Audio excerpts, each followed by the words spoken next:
Whew. Actually got a decent night's sleep, which I had a really rough travel back. First really rough travel of the year coming back from the West Coast.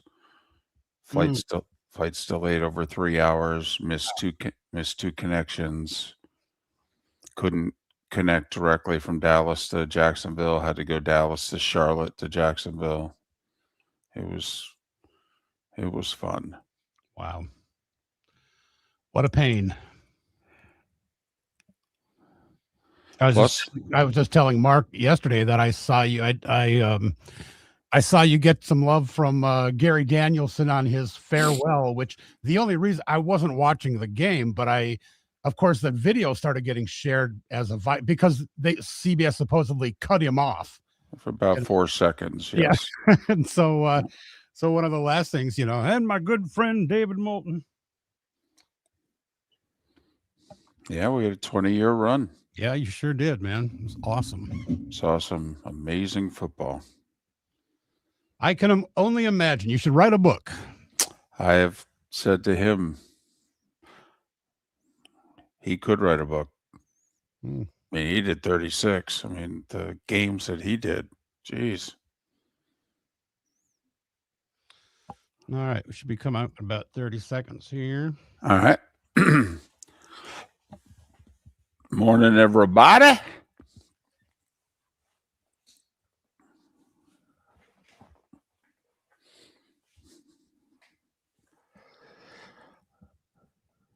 Ooh.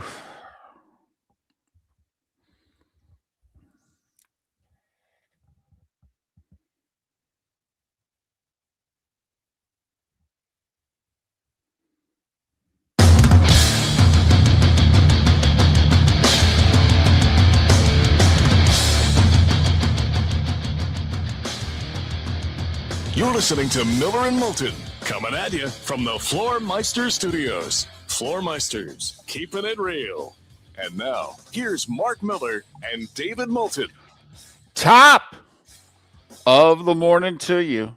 On this first Tuesday of 2026, we hope your week got off to a good start. We hope your year so far has gotten off to a good start. Hold on 1 second. How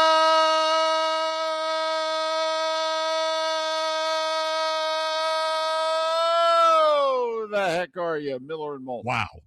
MillerandMoulton.com. Miller_Moulton on X. I did not want to hold back. Mark is off today. Rick Church filling in the cozy confines of the 239 studios. I did not want to hold back for you. I wanted you to get close to my A game there. That was enthusiastic. Thank you. It was. I got a good night's sleep. To get my day started today. Oh, well, I don't know if that's what you needed, but it's exactly what I needed, Dave. Okay.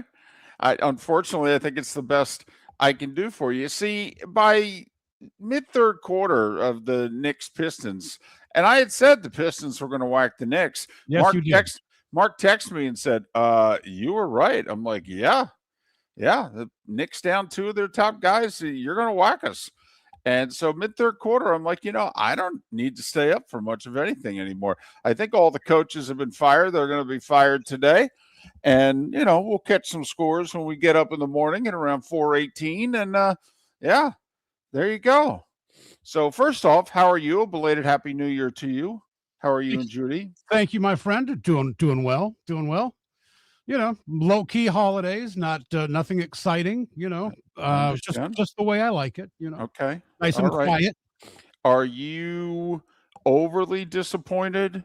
No Vikings in the playoffs, or since they were 4-8, you came to this realization quite a while ago? Yeah, I was actually stunned going into the last week, and it hadn't really occurred to me. I thought, wow, they can actually finish over 500. Yes. I mean, looking back on the season, David, this was not a 500 team, but somehow or the other, we saw a little bit of development with JJ McCarthy, but yeah, a lot of questions to be answered in this offseason. No, I know. And if you're the Vikings organization, you're 2 years into JJ McCarthy and you still really don't know what you have, and he can't seemingly stay healthy.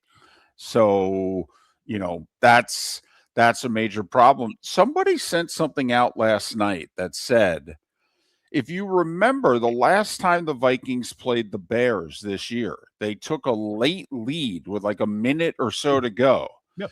but gave up a long kickoff return beyond midfield. And because of it, the Bears only had to move the ball about 12 yards. And Santos kicked a long field goal and beat you guys 19-17. And this person said, the Vikings are a long kickoff return away from hosting a playoff game. Well, because maybe. in theory, then the Vikings would have finished 10-7. The Bears would have finished 10-7. You would have swept the Bears and you would have won the division. I know, but anyway. Well, I don't know if you heard Mike Tomlin's funny quote. I won't repeat it, but Yes, that's kind of thing. Ifs and buts, candy and I nuts. remember the first game of the season where the Bears were dominating the Vikings for 3 quarters, and somehow the Vikings rallied for this miraculous fourth quarter comeback. Yes, I was there. You know what? I don't. They're not a playoff team, David. So I'm okay. I agree. I agree. They're not a playoff team. No, and the Bears played a lot of good football this year. And that was the way the Bears won half their games. Yeah, no doubt. So, no doubt. And it should be a fascinating wild card weekend, which is still a few days away. But Black Monday came and went. And 3 head coaches officially on Black Monday because the Falcons did their dirty work on, Sunday. But we have 4 new coaches that are coming: Atlanta, Las Vegas, Arizona, and Cleveland. Obviously, the Giants and the Titans were already in the hopper. So we're at 6 right now. We're at 6, and we have a few places where current head coaches have not yet met with ownership. Tampa Bay, Miami, just to name a couple. Baltimore. So, it's 6 and it's pending. The Miller and Moulton over-under was 7.5. We'll see ultimately where we get. Did you check out the FCS title game last night at all?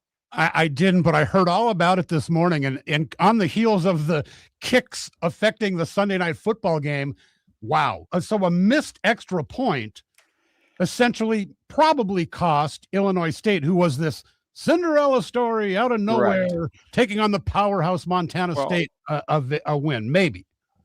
So Montana State, as you said, they were 10-plus point favorites, and they were dominating the game, up 14-0, 21-7, 28-14.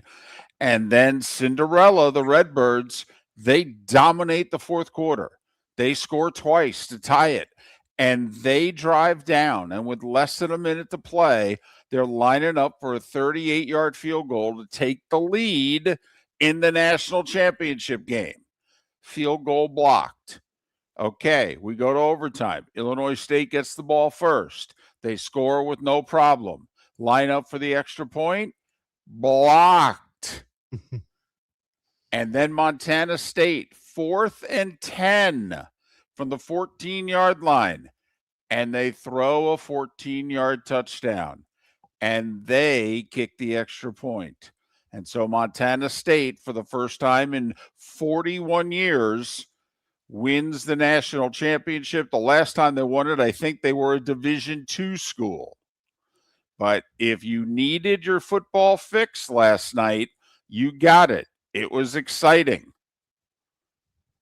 A 1-point overtime national championship game. We could only be so lucky in about a week and a half for that to happen at the next level up. But otherwise, you had your NBA, you had your NHL, you had your college basketball, but football dominating the scene, and it's been a very slow baseball free agency period once again. Same as last year. Last year, the whole sport was waiting on Juan Soto, and for whatever reason, there's no big whale like that this year, and yet nothing is getting done. Between Kyle Tucker and Cody Bellinger, nothing is getting done. But it's getting done in the NFL. Coaches being fired. 21,000 is the text line. Twitch chat room. YouTube chat room. Did any team make a mistake yesterday? And we'll count Sunday night as well. Did any team make a mistake between Atlanta, Arizona, Las Vegas, and Cleveland? Which team, in your estimation, made a mistake? Shouldn't have gotten rid of the coach. You could argue you should have kept the coach, gotten rid of the GM. You could argue the mistake is they only got rid of the coach. That's the one thing I am curious about. In all of Atlanta, at least, also fired the general manager who came first. The GM had been there 5 years. They hadn't made the playoffs. The head coach was only there 2. But in all these other places, Pete Carroll and the GM came in at the same time. They got rid of the coach. GM stays on in Arizona. GM stays on in Cleveland. We sacrificed the coaches. Which franchise, in your estimation, made a mistake? They should have kept the coaches. You'll probably make an argument for the Falcons on that one because, Raheem Morris, they won their last 4 games of the season. Yep. An impressive win over the Rams, knocked the Buccaneers out of the playoffs. And with the quarterback situation that was kind of handed to him, which was a complete mess, overall, they didn't do that bad. So they were 6-3 their first year with Kirk Cousins healthy, and they were in firm control of the division. Cousins got hurt. They go on a skid. By the time they replace an injured Kirk Cousins with Michael Penix, the Bucs had overtaken them, and Tampa Bay goes on to win the division. This year, they start Penix. They go 4-9. Penix is hurt. They bring in Cousins, who's healthy, and they win their last 4 games. There's a trend here that the Falcons are intentionally ignoring. When Kirk Cousins has been healthy, they've been a winning team. They were 6-3 when he was healthy. They were 4-0 when he was healthy. In my estimation, Rick, they are ignoring the obvious. I know they drafted Penix, but they also signed Cousins. They believed they would be a winning team with a healthy Kirk Cousins. Well, you've got him. He's healthy. Why don't you play him? Even if it's only for 1 more year. I mean, 80% of his guaranteed money, you've already paid him, by the way. He's halfway through the contract. His salary's $45 per each of the next 2 years. But the last year, none of it's guaranteed. And I think only 20 of the 45 is guaranteed this year. If I'm the new head coach, I probably wouldn't get the job because in the interview, I'd go, listen, for 1 more year, I'd like to play Cousins. And we can play Penix in 2027. But for 2026, I'd like to play Cousins. Absolutely. Because when he's healthy, we've won. Yeah. Penix has more injury issues than even Cousins, for sure. Well, yeah, I mean, Penix has not finished 4 of his last 7 seasons. They knew that, and they knew that when they drafted him. Yeah, I mean, he had 2 ACLs, and now he's had another. So, the one guy is more durable than the other. The one guy is more proven than the other. The one guy has a better winning percentage in your backyard with you. I would play Cousins. It probably then would not get me the job. But then again, the guy who drafted Penix just got fired. And I'm curious what Matt Ryan thinks, because let's face it, they cleaned house to make room for Matt Ryan to run the organization. Don't you think Matt Ryan would prefer Kirk Cousins? Mm-hmm. Stylistically, don't they kind of go hand in hand?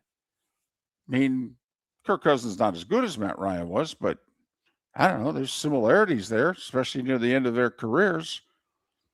I don't know. Just a thought. Miller and Moulton. Mark is off today. Pat Kirwan will join us midway through the show to talk all things NFL, and there's a lot to kick around on this first Tuesday of 2026. Thanks for being with us. American Paint Supplies is your one-stop shop for all your coating needs and has been for 30 years. American Paint Supplies is also your #1 Festool dealer in Southwest Florida. If you are a builder, cabinet maker, painter, or power tool enthusiast, Festool craftsmanship can be found at American Paint Supplies, celebrating 30 years of service, and Festool is celebrating 100 years of excellence. Come to American Paint Supply for a perfect pairing of service and expertise on 6100 Shirley Street, Naples, off of Pine Ridge, or online at AmericanPaintSupplies.net. Let's talk the big differences between Floor Meisters and the big box store that sells flooring. Floor Meisters is family owned. They do flooring, not doors, nuts and bolts, or weed killer. They specialize in it. They know it. Floor Meisters backs their installer, so if there's ever an issue, good chance the boss, TJ, will come out and make it right. Floor Meisters prices beat the box stores every day of the week. When you think flooring, think Floor Meisters in Naples. FloorMeisters.com. Real people, real prices, real quality selection. The Floor Meisters, just keeping it real. Your roof is your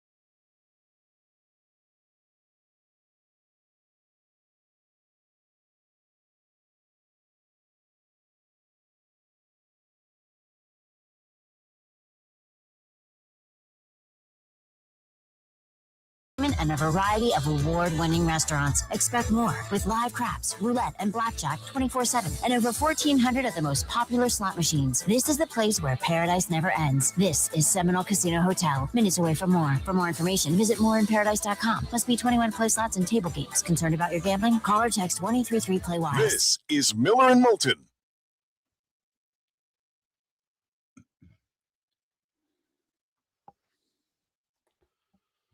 Better now? Well, I know you can't hear anything now, but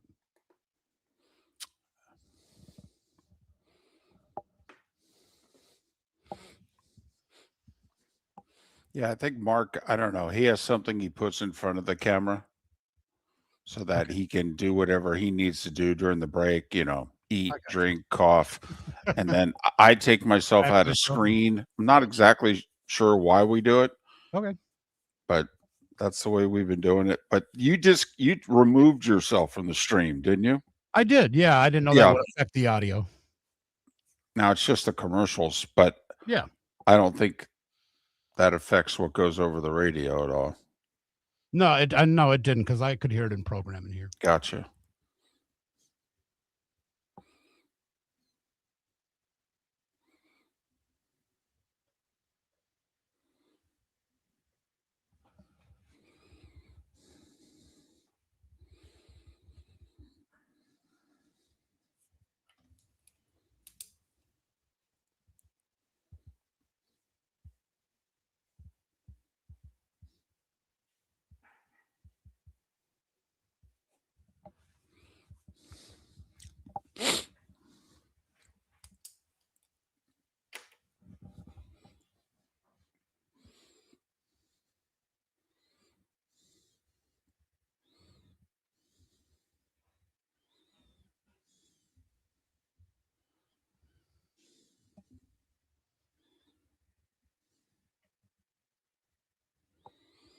Who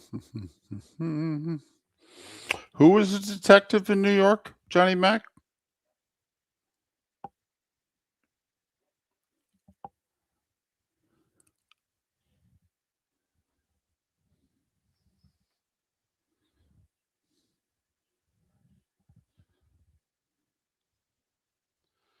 I love the Twitch username Johnny Finger Lakes. I think Right.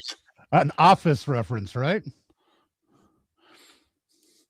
Unless he's from the Finger Lakes region of New York. Yeah, I think Jim Carrey played a character on The Office for one episode where he kept talking about he would need time off to go to join his family in the Finger Lakes. And I think his name was Johnny, so that might be it.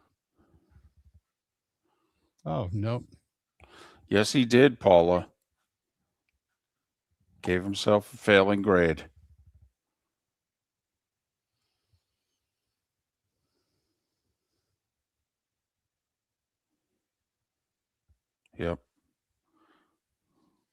Finger Lakes region is beautiful. I did the wine tour one time, and I'm not a wine guy, but me and a TV buddy, we did it. Got wrecked. Oof. Sunday, I'm with you. I think, listen, whoever's responsible for the Deshaun Watson thing, that's who needs to go. That's who needs to have nothing to do with football decisions ever again. They're still recovering from it.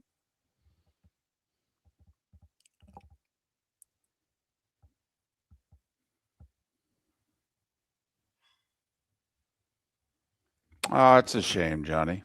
Oh, is it because it's winter?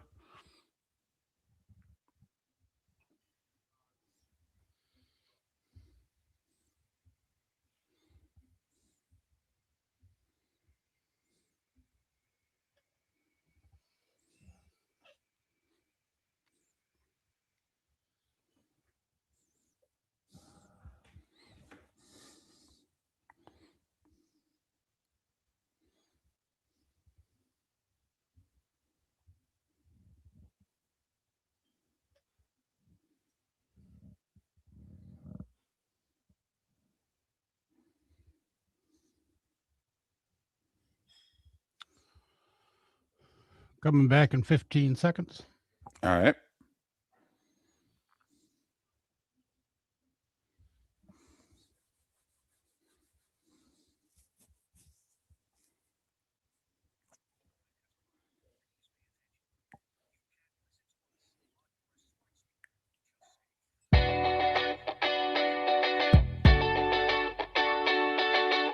You're listening to Miller and Moulton. And now, here's Mark Miller and David Moulton. 21 minutes past the hour. Mark is off today. Rick Church handling the producer and co-hosting duties back in our Southwest Florida studios on Miller and Moulton, millerandmoulton.com, Miller_Moulton on X. Pat Kirwan to join us midway through the show, 8 a.m. Eastern, to talk all things NFL. We will play Pretender Contender at the top of the hour. Rick, I will ask you Pretender Contender, and then we will get thoughts from the audience. Pretender Contender. Here's the definition. Contender is someone, or not someone, but a team that you can see winning 2 or 3 playoff games to get to the Super Bowl. You think they have it in them to win 2/3 games. Obviously, Denver and Seattle only have to win 2. Everybody else has to win 3. That you think they have it in them to win the necessary playoff games to get to the Super Bowl. Or you go, no. I could see them winning a game, but man, who knows? Maybe even 2, but no way. I cannot picture them getting to Super Bowl 60. We will play Pretender or Contender coming up in a bit. So Pete Carroll got fired yesterday. Likely the end of his coaching career. He's 74 years old. Can't imagine he gets another shot. I don't believe this last season will cost him the Hall of Fame. I believe that they will, when the time comes, decide on Pete Carroll just based on the overall resume. Largely on what he did with Seattle, obviously. Although people forget, he replaced Parcells in New England. He was there 3 years. He did not have a losing season. He went to the playoffs twice. His average season in New England was 9-7. He won 10 games, 9 games, and 8 games. They got rid of him for this Belichick guy. So in between Parcells and Belichick was Pete Carroll. They went to the playoffs twice. I don't believe they won a playoff game either time. When he was with Seattle, he was there 14 years. He averaged 10 wins a year. And we all know the 2 runs to the Super Bowl, the one win. And I have always believed that what will keep Russell Wilson out of the Hall of Fame and what will keep Pete Carroll out of the Hall of Fame was not handing the ball to Marshawn Lynch on the 1.5 yard line against the Patriots. That if they go back to back, that every key player associated with the Seahawks goes into the Super Bowl, or goes into the Hall of Fame. I believe Russell Wilson would have been a Hall of Fame quarterback. I believe Pete Carroll would have been a Hall of Fame coach. I think Richard Sherman would have gotten into the Hall of Fame. Now, I don't even think he's been retired 5 years yet. So he's yet to come up for a vote. He may get in on his own, but I definitely think he would have gotten in. Like, I do believe Bobby Wagner is going to get into the Hall of Fame. He's had a good enough career long enough, and even being a part of the Washington team last year that went to the NFC Championship game will further enhance Bobby Wagner's career. I think Bobby Wagner's a Hall of Famer. But I think there would have been at least 3 other Hall of Famers with the Seahawks if they had run the ball into the end zone for a touchdown to win that game, in which people wouldn't have been questioning why it is they threw the ball. People would have been questioning Belichick why he didn't burn any of his timeouts and leave time on the clock for Brady. Belichick said he trusted his gut there. Worked out, but if Seattle had run it in, everybody would have been questioning it, because remember, Bill had gone 10 years without winning a Super Bowl. They won the 3 and 4 years, and then they hadn't won from 2004, and that was 2014. And if they had lost that one late with Bill not calling timeouts, people would have been questioning Belichick. Like, what's going on? But I digress. But Pete Carroll, Hall of Famer, yay or nay? And, people don't get wrapped up in coaches' number of wins and, where are they in the all-time list? I mean, for whatever it's worth, Pete Carroll's won 173 games. It's not top 10 all-time. I think it's close to top 15, but, does that matter to you? Do you need to know? Where he is on the all-time coaches win list? Does that matter? Because that's usually not how you get in the Pro Football Hall of Fame, by the way. I mean, the Pro Football Hall of Fame is more of a, well, for lack of a better word, feel. It's not by numbers. So, I'm looking it up right now. Tomlin, by the way, tied with Chuck Noll for 9th all-time. Marty Schottenheimer with 200 regular season wins is 8th all-time. After Tomlin, the active leaders are Sean Payton, John Harbaugh. Pete Carroll tied for 16th. One behind Mike McCarthy. One career win ahead of Bill Parcells. 3 career wins ahead of Mike Shanahan. So there. He's also tied, by the way, on the all-time wins list with Jeff Fisher. But, so there you go. He's top 20 all-time in wins. Pete Carroll, Hall of Famer, yay or nay? Because they've got a coaching bottle jam right now.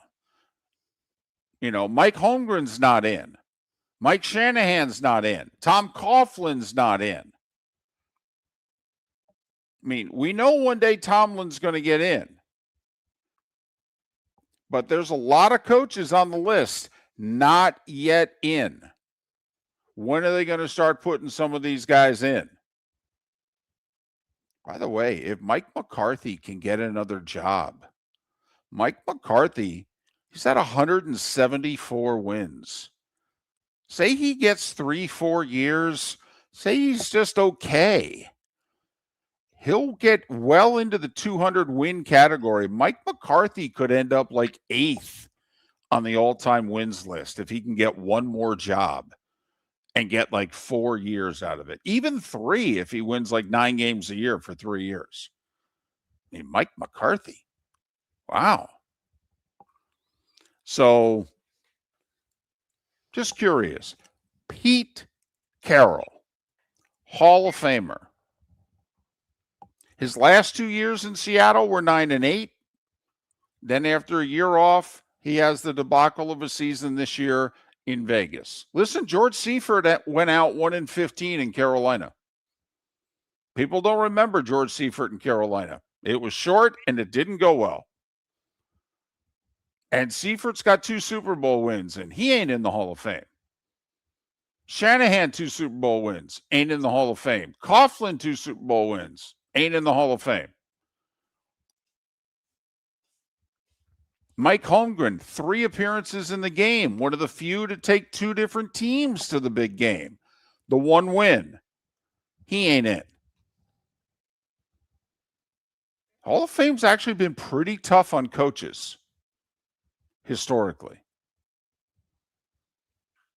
So curious. That's a poll question for today.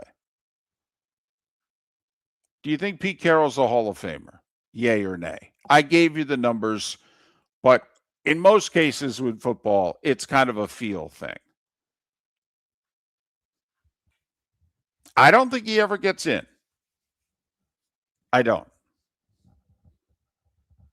Should he? To me, I would not vote Pete Carroll a Hall of Famer. By the way, I would put him in the College Football Hall of Fame for whatever that's worth. Miller and Moulton, starting 5 is next.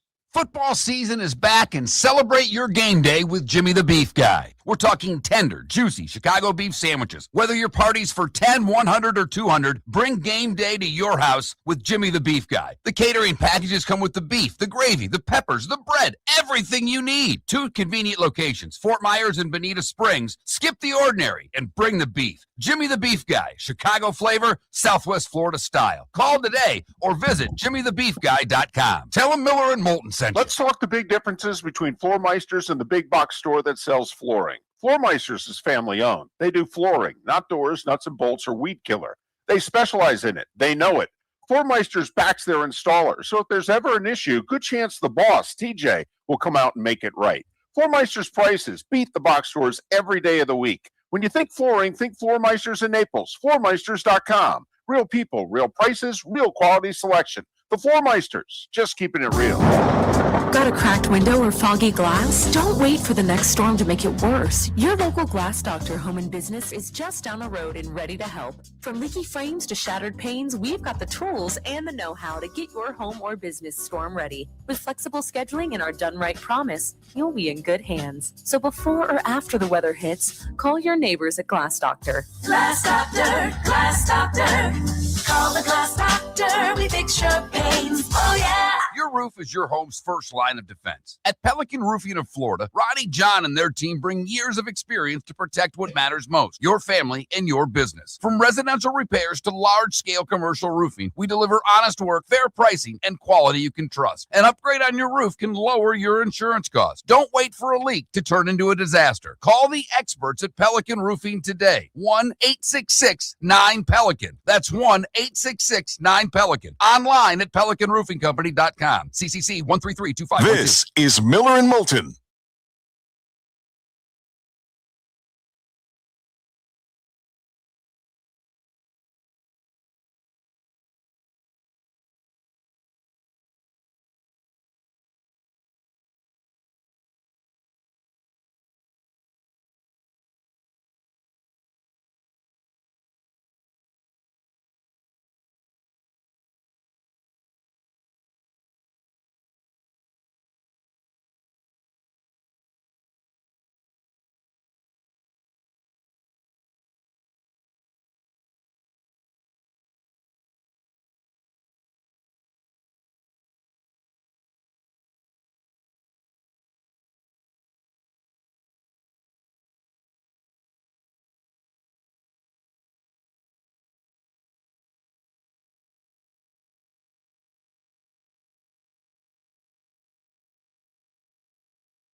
That's funny, Feeny.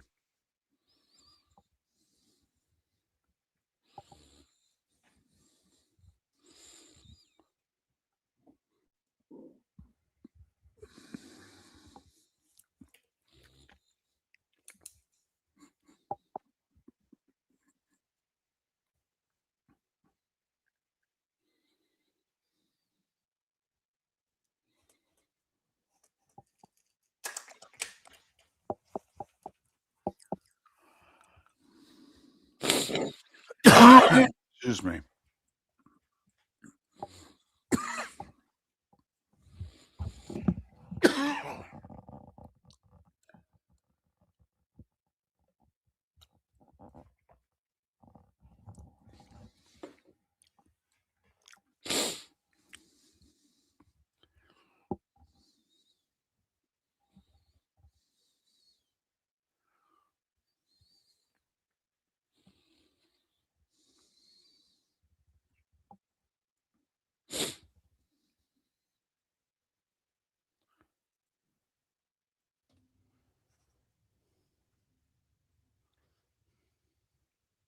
Yes, dead struck.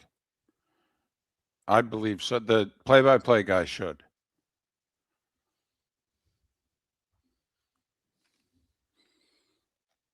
It's About 10 difficult. seconds. It's difficult to do it without one.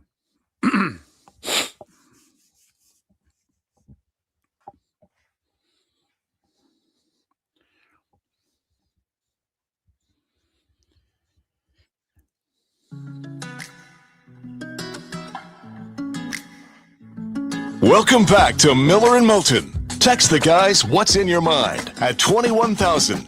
That's 21000. And now, here's David Moulton. 22 minutes to the top of the hour. Pat Kirwan will join us at 8 a.m. Eastern here on Miller and Moulton. MillerandMoulton.com, Miller_Moulton on X. Mark is off today. Rick Church holding down the fort in our Southwest Florida studios. Right now, it is time for... Whoops, hold on. I was so unprepared, but just give me 1 second. Now I got it. Right now, it is time for... Thank you. The starting five. 5 big stories you need to know. Here is the starting five. And the starting five brought to you by Lee County, Florida. Building a better community. The BST, baby. Business, sports, and tourism. We'll start with the NFL. Yesterday is known as Black Monday around the league. It officially claimed 3 head coaches. Pete Carroll in Vegas. Raiders went 3-14. They have the number 1 pick of the draft. Not that shocking that Pete ends up 1 and done. Jonathan Gannon in Arizona. He was 3 and done. Records kept getting worse each year. Arizona won their first 2 games of this season and lost 14 of their last 15 games. Cardinals finished 3-14. They have the 3rd pick of the draft. And 6 and done for Kevin Stefanski in Cleveland. He had 2 winning seasons. Took them to the playoffs both times. Won a playoff game. Their only playoff win since the 90s. However, Stefanski also had 4 losing seasons, and Cleveland decided 8 wins the last 2 years, 5-12 this year, the 6th overall pick of the draft. They're making a change at head coach. All the general managers in those 3 places, however, remain in Vegas, Arizona, and Cleveland. So officially we have 6 vacancies. Tennessee and the Giants fired their coaches during the season. Atlanta fired Raheem Morris Sunday night, and the 3 changes that were made yesterday. We also have 2 general manager vacancies. Atlanta got rid of Terry Fontenot, and they got rid of Raheem Morris, and the Dolphins got rid of their GM during the season. So 6 head coaching vacancies, 2 general manager vacancies. However, we still have coaches who have not yet met with ownership after the season has ended. Todd Bowles is one of those coaches. He met with the media yesterday. He believes, and he said so emphatically, that he deserves to return, that, hey, I did lead us to 3 straight division titles. All right. I should not be thrown out with the bathwater. There are plenty of others in Tampa Bay who disagree. Bowles has not met with ownership. Mike McDaniel has not yet met with Stephen Ross. So McDaniel is talking up a great game, says he's going to be involved in picking the next general manager. If that is truly the case, then I don't like how things are going for Miami. Also, John Harbaugh yet to meet with Ravens ownership. That's at the very least. College football news. Miami traveled to Phoenix yesterday. So they're in town, ready for Thursday night's Fiesta Bowl with Ole Miss. The Canes are a 3 to 3.5 point favorite, depending on where it is you look. Georgia had 2 standouts declare for the NFL draft yesterday. Wide receiver Zachariah Branch and linebacker C.J. Allen. Life in the transfer portal. Life in NIL world. You want to be a college football head coach? Remember yesterday when we reported that Nebraska had signed Notre Dame quarterback Kenny Minchey? He's the kid who lost out to C.J. Carr. He still had 2 years of eligibility left. Yeah, that didn't last very long. Minchey actually switched to Kentucky. Yeah. We'll sign the new head coach at Kentucky. Still the offensive coordinator at Oregon. He's trying to do both. Well, at least he landed a quarterback, and now Nebraska's back looking. By the way, speaking of quarterbacks, Bryce Underwood says he will return to Michigan for his sophomore season. That's nice. I mean, considering you were, as a freshman, it'd be nice, $3 million a year if you could give him another year. Anyway, FCS title game last night. Montana State was dominating. They led 14-0, 21-7, 28-14 going to the fourth. And then the Cinderella Redbirds of Illinois State, who had won 4 straight road games to get to the title game. They took over in the fourth quarter. They scored to cut it to 7. They scored to tie the game. They're driving. Under a minute to go, they line up for a 38-yard field goal. It was blocked. Foreshadowing of things to come. In overtime, the Redbirds scored. Lined up for the extra point. Blocked. And then Montana State, 4th and 10. In overtime, this is it. They throw a 14-yard touchdown pass and kick the extra point to win it. 35-34 in overtime. Montana State's first natty in football since 1984 when they were playing Division II. So congratulations. Terrific title game. NBA. 8 games last night. Cade Cunningham and the Pistons on back-to-back nights went to Cleveland and beat the Cavs, came home and walloped the Knicks. 121-90 last night. Cade Cunningham with 29 points, 13 assists. Detroit with clearly the best record in the East, and until proven otherwise, right now, they are the best team in the East. Celtics held the Bulls to just 33 points in the first half, had a 21-point lead, and coasted to a 115-101 triumph. The big news coming out of the Toronto-Atlanta game, I guess the Hawks are really serious about moving Trae Young. Apparently, they're going to make it happen. Trade deadline's in about a month. Toronto beat the Hawks 118-100. KD hit a late 3 for the Rockets to beat his former team, the Suns. Houston 100, Phoenix 97. So when 12-23 Charlotte went to 30-6 Oklahoma City, what did you expect the result to be? Well, you were right. The final was 124-97. Only it was the Hornets who beat the Thunder in OKC by 27. Boy, talk about a team mailing one in. If I'm the coach, I'd be like, so where'd you guys go last night? Is there a bachelor party I didn't know about? What's going on here? Wow. The Nuggets were without their top 3 players and went into Philly and beat the Sixers in overtime, 125-124. Life in the NBA. So Steve Kerr got ejected. Steph Curry fouled out. How often do either one of those two things happen? Golden State not happy with the officiating. Jimmy Butler missed a 15-footer with 3 seconds to play. Clippers survive at home against the Warriors 103-102. And Portland whacked Utah 137-117. 5 games in the NHL. The Rangers season is officially over. Not because they lost at home again. Hell, they do that just about every home game. It's because their all-everything goalie, Shesterkin, had to be carried off the ice with a leg injury. Yeah, they done. Put a fork in them. Start wondering whether or not certain veterans are going to get traded in the next 2 months. Utah beat the Rangers 3-2 in overtime. Wings got off to a great start. 3-0 first period lead over Ottawa. Held on and beat the Senators 5-3. A rookie, Sourduff, got a hat trick for the Caps. First rookie to score a hat trick for Washington since this Ovechkin guy, who's still playing and scored 2 himself last night.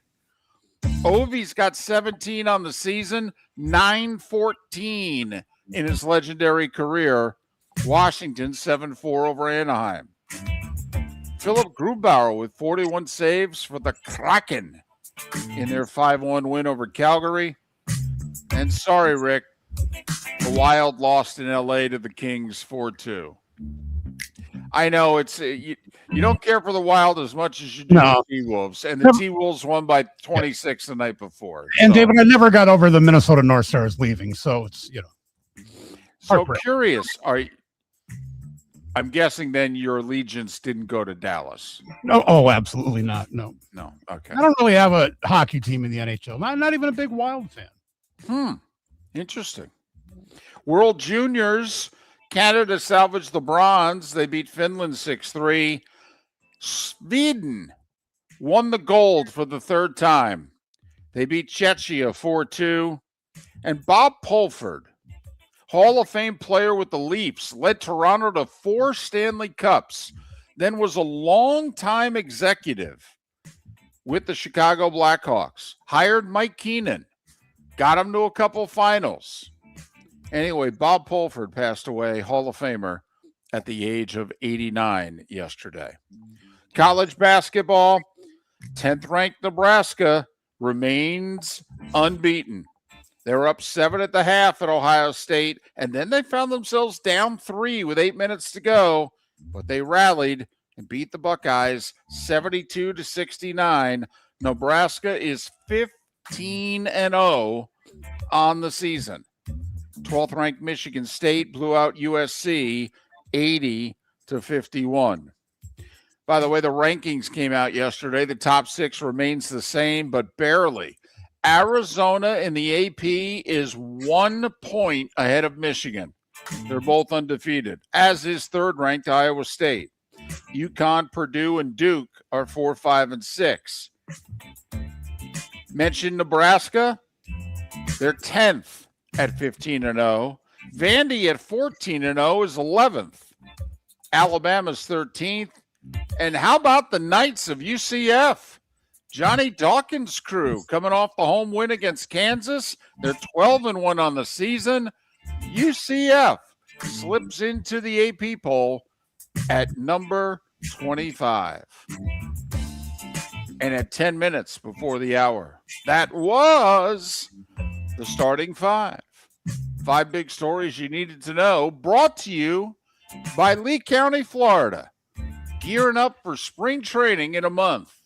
Lee County, building a better community through business, sports, and tourism. So there. So I did my part. That's it. Yeah, you do it all, David. I don't think I missed anything. If I did, trust me, No. somebody will let me know. You're Somebody will so let me know. But But Miami of Ohio is still unbeaten also, Rick. We still have 6 unbeatens in college basketball. Obviously, nobody's been unbeaten since Bobby Knight's Hoosiers in 76. I think Kentucky is the last team to go to the Final Four unbeaten. And then Wisconsin beat them. I think it was 2015. Wasn't there like an early 90s UNLV team? UNLV when Duke beat them, I believe. Yeah. UNLV was unbeaten in 91, trying to go back-to-back when Duke beat them in the semis. Wichita State made it to the tournament unbeaten, made it to the second round, got a horrible draw. They drew Kentucky as an 8 seed. And Wichita State even said, seriously? I mean, we may have an NBA player on this team, but they've got 3. And Kentucky won a very close one, terrific game. But, I mean, just getting to the tournament undefeated. UNLV did it in 91, made it to the Final Four. Wichita State, I can't remember the year. It was like 15 years ago. Kentucky made it to a Final Four unbeaten, and then I think Wisconsin got them in the semis. So, Indiana, 76, still remarkable. We're coming up 50 years since the last time a Division I men's team could post the donut. And what was remarkable about the 76 Final Four is that there were 2 undefeated teams in the Final Four. The other one was Rutgers. Very regionalized scheduling back in the day. Very regionalized NCAA tournament draws also. It's part of the reason why UCLA got to so many Final Fours. I mean, the roster helped. Wooden's coaching helped. But there wasn't a ton of competition from the Rockies West. That helped also. But anyway, Miller and Moulton. Pat Kirwan in an hour. When we come back, pretender, contender. Which one of the 14 teams could you see getting to the Super Bowl?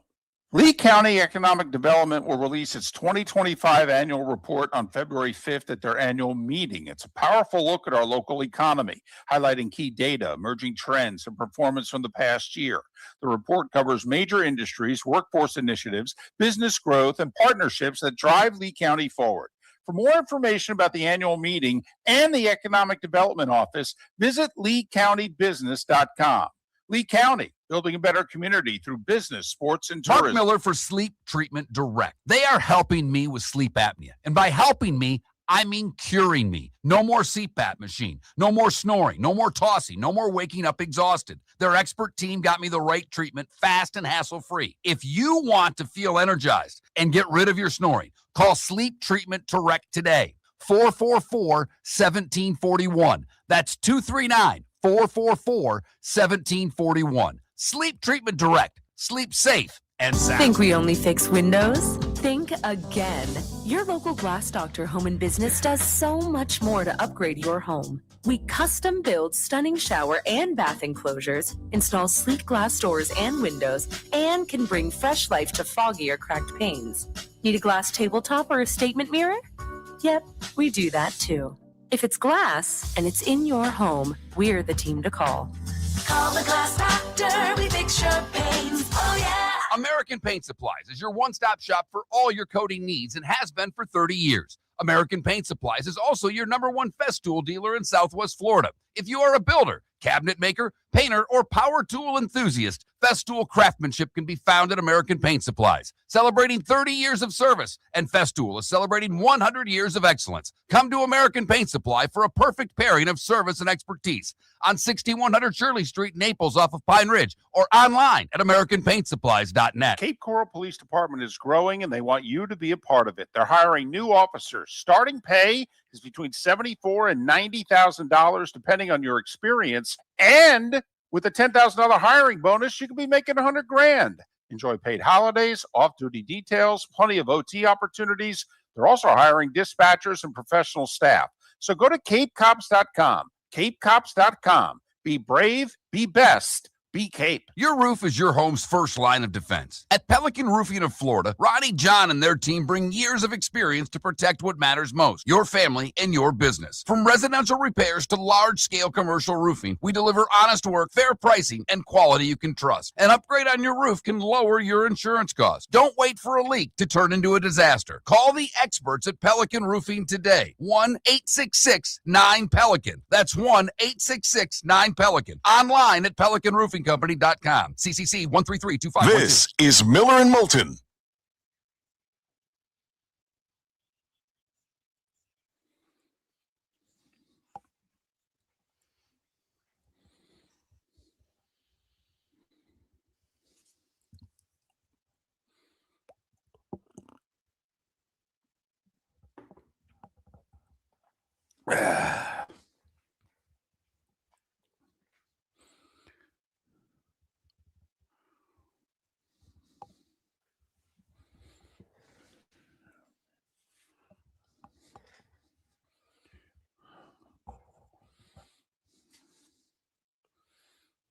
Yeah, Jalen Hurts was the second rounder. Like mid-second round, 51st, 49th, something like that.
Yeah, I'm with you. Go Raiders.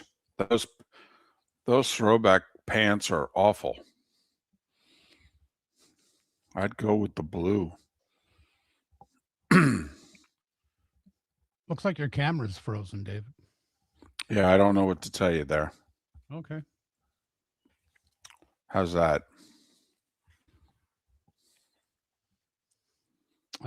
Still the same.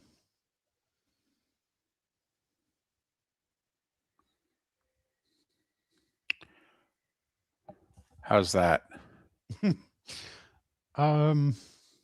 Still the same. Well, does it look normal on your end? Yes.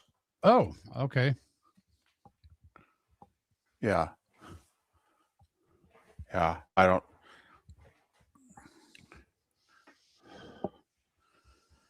All right.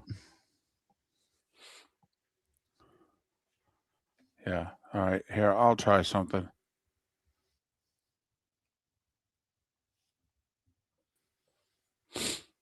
There you are. Is that any better? Yep, we got you. Good. Okay.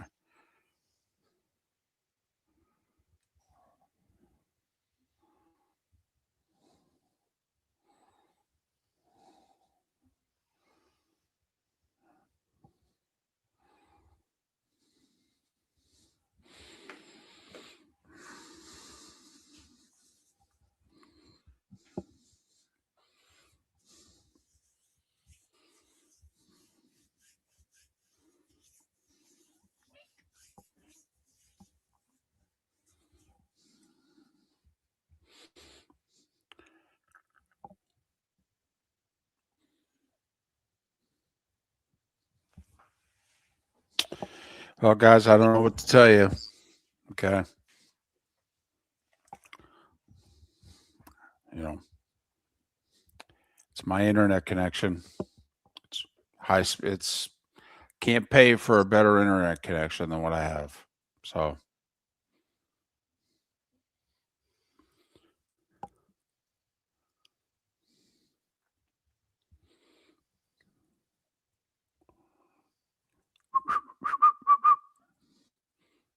I don't hear anything, Rick. I don't either, but American Paint Supplies. Let's talk the Celebrate- big differences between that's not what's Floormeisters and the supposed big to box happen. store that Why, sells I'm flooring. hearing a commercial. Floormeisters. yeah, I don't know, David. It didn't fire. Let me. But Are we we're on or not? We're on. Okay, welcome back. Miller Yes, and sir. Moulton, You're on. MillerandMoulton.com, Miller_Moulton on X, having some computer issues this morning. Hope everything is okay on your end. 1 hour down, 3 to go. No Mark today. Rick Church. And his morning was going swimmingly until the computer issue in the last 30 seconds back in our Southwest Florida studios. It is time now. We will play Pretender or Contender. And here are the ground rules. A team is a contender if you can see them getting to the Super Bowl, that they are good enough to win 2 or 3 games, not to win a game, not to get to a conference championship, but that you could, in fact, see them going, oh, yeah, that team can go to the Super Bowl.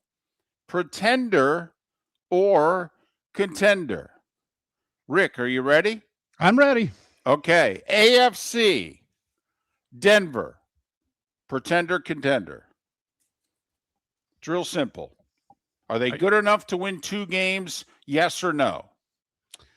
David, You're not predicting if they will. You're just telling me, I- are they good enough in your estimation? Yes or no? I'm going to shock the world, David, and I'm going to call them a pretender. Oh, wow. Simply Wow. because they have been playing with fire all year. You look at the point differential of this team and how many times they've had to come back. You know, I know Bo Nix has had a great season. So but now hold on. You don't think they're good enough to get to the Super Bowl? I'm not asking you to predict if they will. I'm just saying when you look at Denver, you don't see a team good enough to win 2 playoff games and get to the Super Bowl. that is correct. Okay. All right. That is I correct. do. And again, just because of the way that I got they it. won all season long. I got it. You don't think that's a good play in the playoffs? There's no doubt it could come back to bite them. With that defense, I definitely think they're good enough to get to the Super Bowl. Patriots. See, this is the team that I was expecting some blowback on. This is the team that has literally only beaten one winning team all year. The New York Giants have more wins against winning teams than the New England Patriots.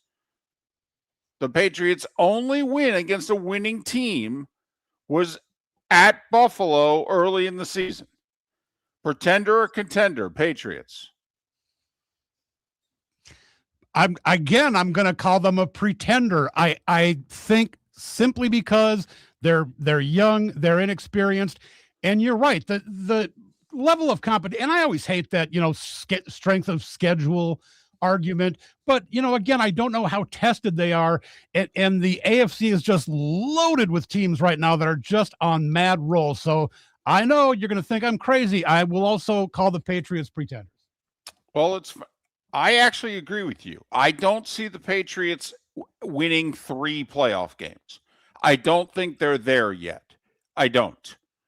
The fact that they're 1-3 against winning teams, okay, I think that they're not good enough to beat 3 good teams in a row. To me, the Patriots are a year away. Pretender. Jacksonville. The Jags, who have won 8 in a row. The Jags, who have road wins in San Francisco, in Denver. The Jags, pretenders, contenders. Oh, 100% contenders. They are on fire. I mean, Trevor Lawrence, they've got a great defense. They are absolutely, in fact, now I don't want to get sidetracked. The matchup with the Bills in the first round just kills me. I picked the Bills before the season, David, to win the Super Bowl this year, and I really find no reason to change that pick now. But Jacksonville is as good as anybody in the NFL right now. Absolutely contenders. Pittsburgh. I'm going by seeding here. You have Denver and New England as pretenders. You have Jacksonville, the 3 seed, as contender. Pittsburgh is the 4 seed. Yeah, absolutely pretenders. They're so Agreed. inconsistent. So inconsistent. No, they're Agreed. pretenders.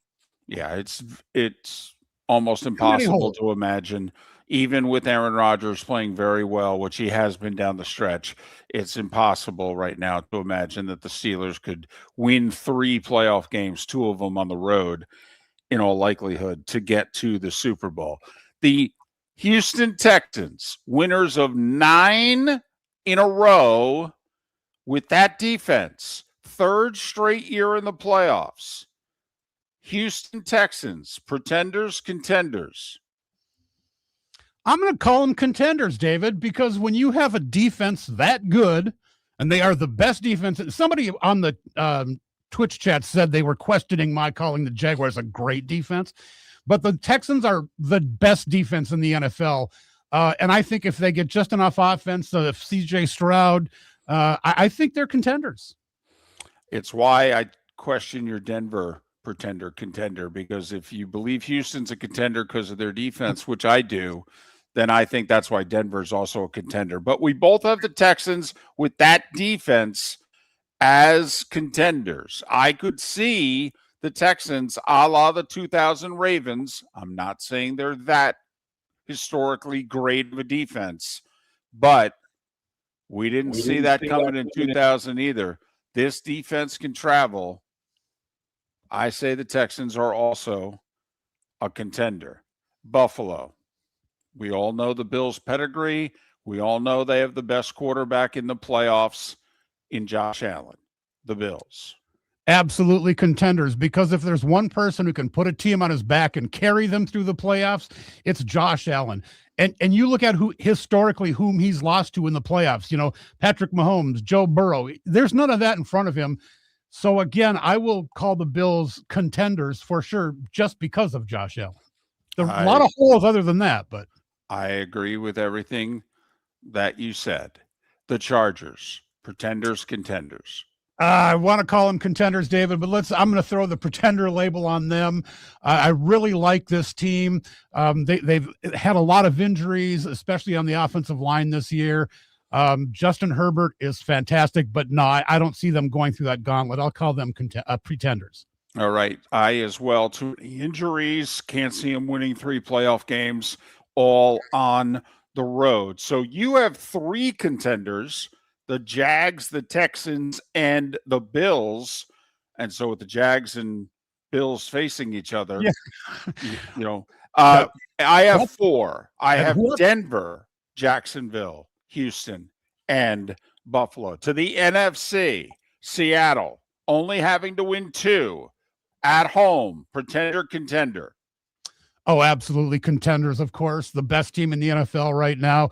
And thank you, Sam Darnold, for, finally winning a big game.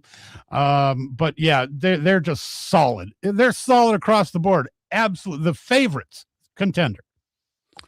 Chicago, the 2 seed, lost 2 in a row to end the year. The Bears, pretender, contender. I got to go pretenders on the Bears, and I apologize to all my Bears fans, friends, because I know how much what they've done this year has been incredible. But what defensively, what they give up, you can't go and win every game late in the fourth quarter as they've done so often this year. I will say the Bears are pretenders. The Eagles, we all know their pedigree. They took the last week off, so that's why they were the 3 seed. The Eagles, pretender, contender. I hate to do it, but I'll call them a contender, David, simply because, yeah, you're right. The pedigree, they struggled so much in the middle of the season, remember? And they turned it around a bit the last couple of weeks, but against some lower competition. But my memory goes back to all the struggles in the midseason. But yeah, it's playoff time. They're as good as anybody talent-wise. They're contenders.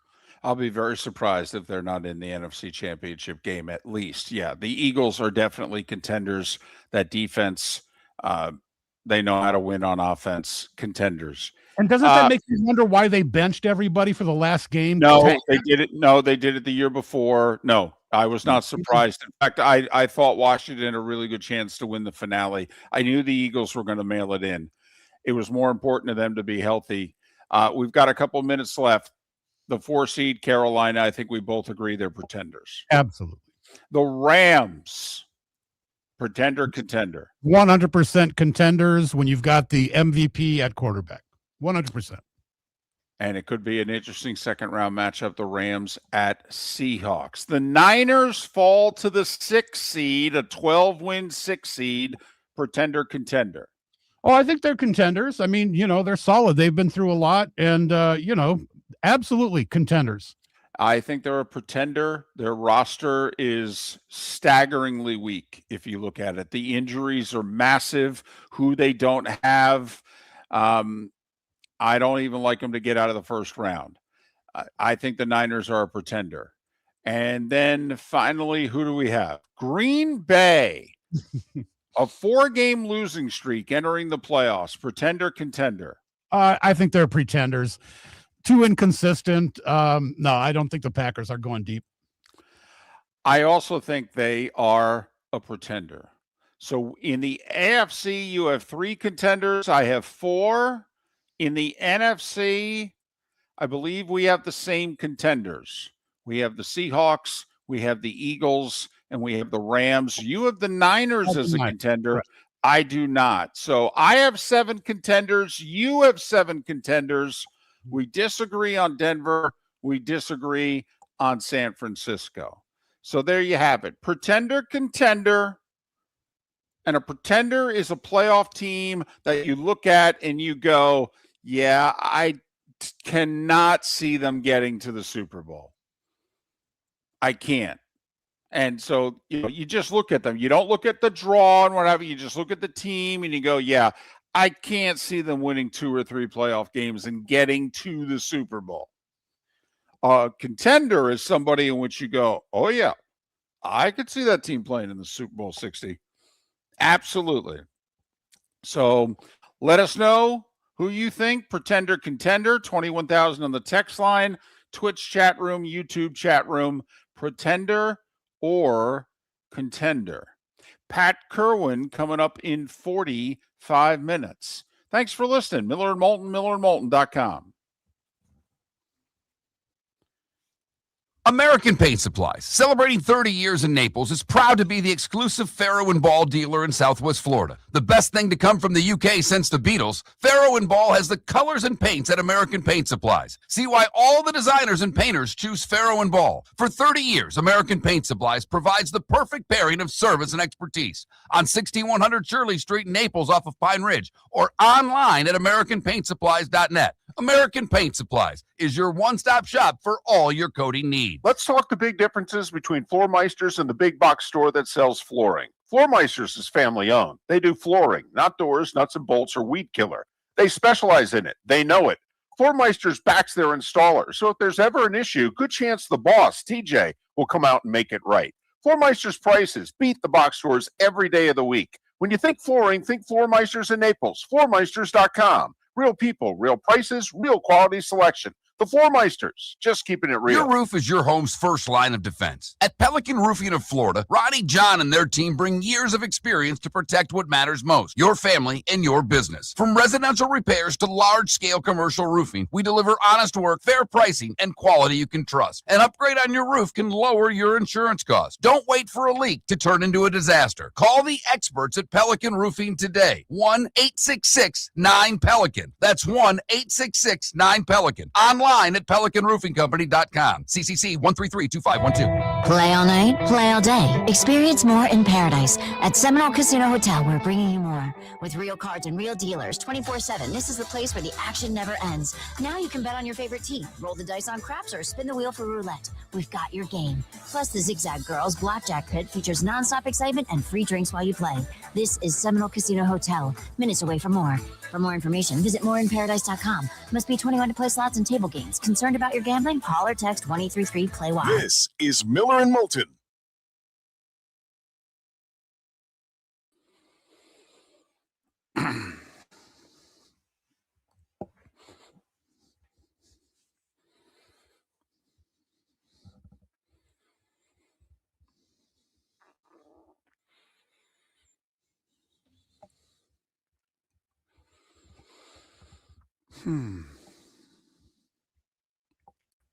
Yeah, guys, I don't know what to tell you.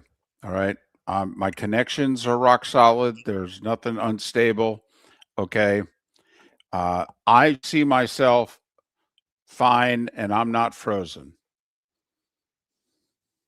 I disconnected and reconnected during the last 2 minutes. Okay. If I'm frozen, suck it up or disconnect. I don't know what to tell you.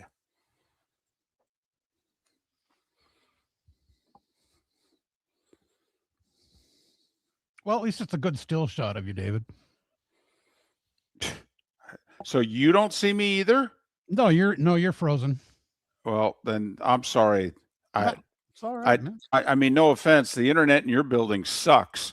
My internet's great. No, seriously. I pay an obscene amount of money to make sure that my internet is fine. Guys, tell you what, don't even tell me if it's frozen. I don't want to effing hear it. Okay. I got to do 4 hours. I got a lot going on. Listen to the show. Don't listen to the show. I don't care. I mean, I do, but I don't.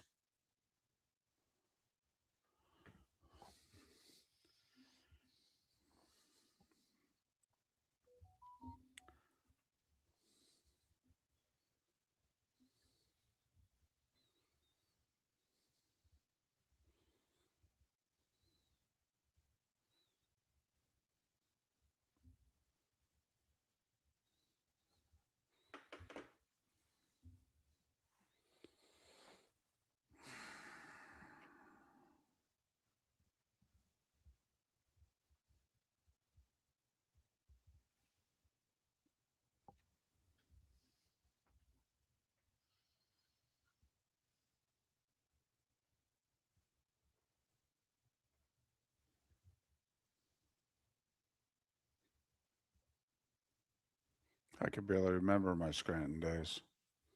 I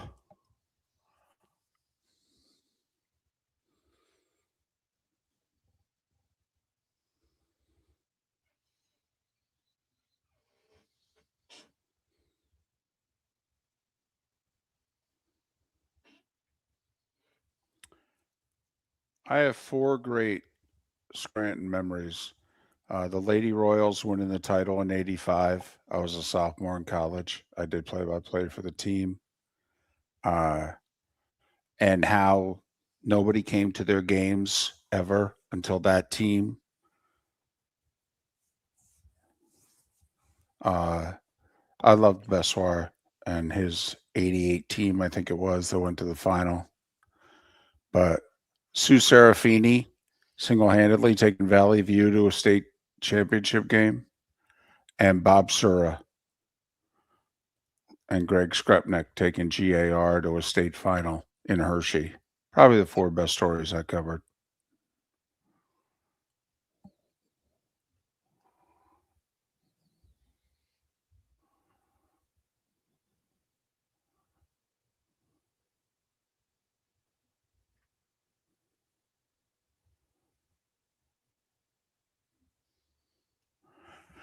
Yeah, DTW, the official asked him, said, I want to eject him, and he said, ejected him.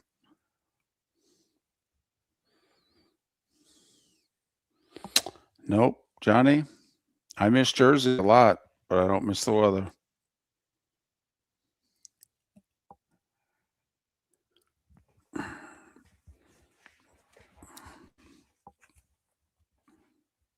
Back in about 15. All right.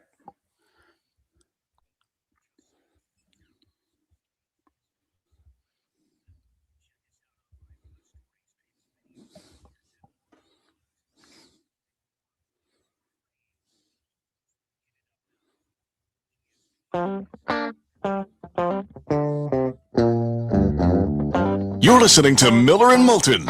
And now, here's Mark Miller and David Moulton.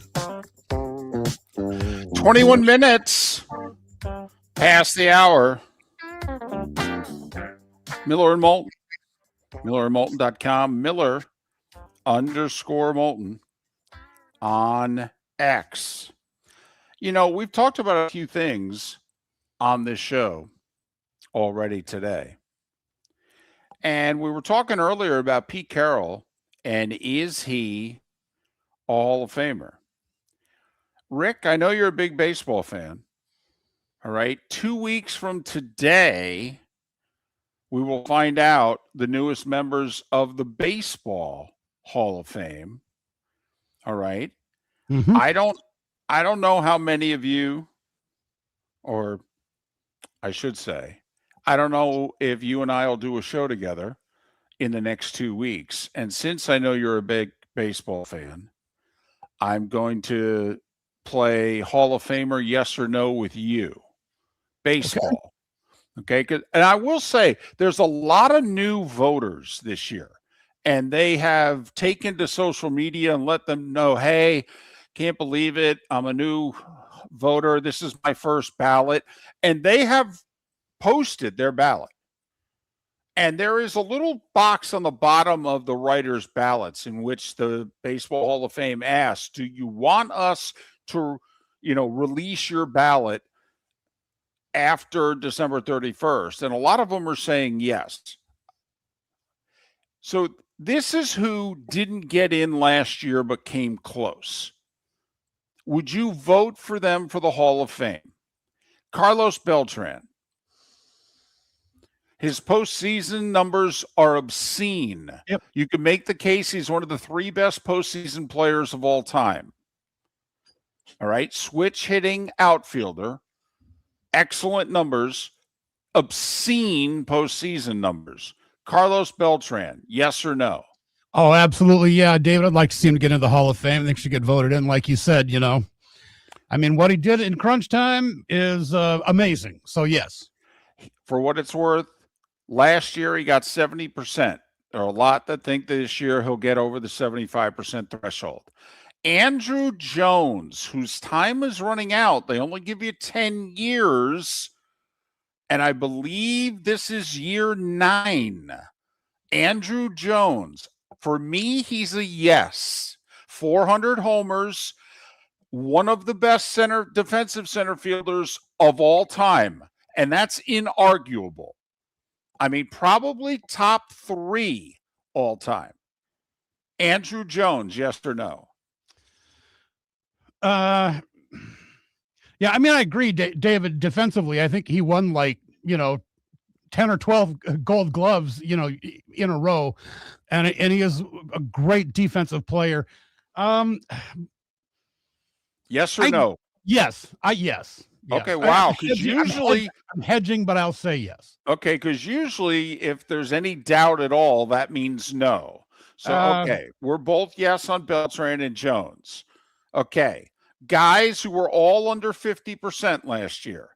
Chase Utley, who I think is going to make a big push this year. He was at about 40% last year.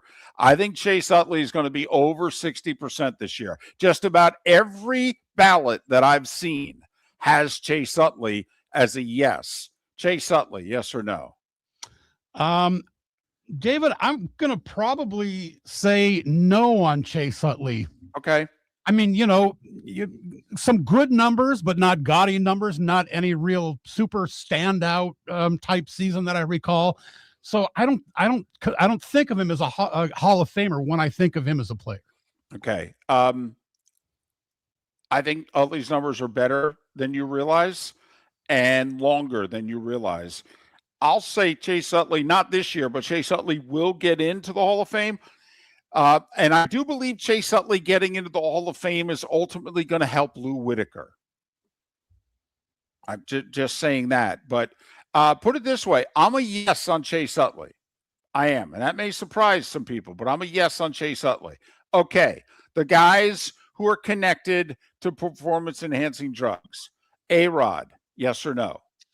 Well, I mean, it's easy. Yes. Because the numbers are obscene. Absolutely. Yes. So you're a yes? Yeah, I am a yes, David, but he's going to have that no, I'm not asking you if you think he's going to get in. I'm asking you your vote. Yes. Okay, I'm a no. And the reason I'm a no on A-Rod is that I have no idea because he started doing them so early. Okay. I mean, there's evidence he did them when he was in Texas. Okay. So to me, that's the early 2000s. He played nearly another 15 years. I mean, so when were you clean? And the reason that I say this is, to me, Bonds and Clemens would have gotten my vote because I'm pretty sure I know exactly when both of them started using steroids. I think we all know when they both started using steroids. Clemens started using them when he went from Boston to Toronto in 97. I think Roger Clemens' career 84 to 96 is a Hall of Fame career. So to me, he's a Hall of Famer. And then he started using steroids. Bonds clearly started using steroids heading into 99 after McGuire and Sosa in 98. Bonds he was a 400-400 guy with like 4 MVPs after the 98 season. He was already a Hall of Famer in my book. So I'm a yes on Clemens and Bonds, who are both no longer on the ballot, by the way. But I'm a no on A-Rod. Manny Ramirez. Yeah, I think yes on Manny Ramirez. Okay. Yeah, I think he's a Hall of Famer. And obviously Hall of Fame numbers, I would vote no. Because now, upon further review, I have no idea when he started taking them. I'm a no on Andy Pettitte. Andy, by the way, this is 8th year on the ballot. He's not going to get in. Maybe a Veterans Committee puts him in because he's at 28% of the vote. A great postseason pitcher, obviously got to pitch an awful lot in the postseason. Andy Pettitte, yes or no?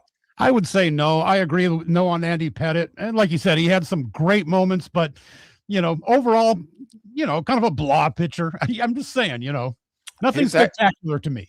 His ERA, high 3s. He averaged about 6 1/3, 6 2/3 a postseason appearance. I don't think Andy Pettitte, forget the performance in Anthony. I actually don't think Andy Pettitte's a Hall of Famer. Agreed.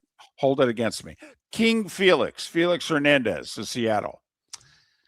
Career cut short by injuries. Career was magnificent when he pitched. I absolutely loved Felix Hernandez watching him as a pitcher, but I don't think so, David. Like you say, longevity was not his thing.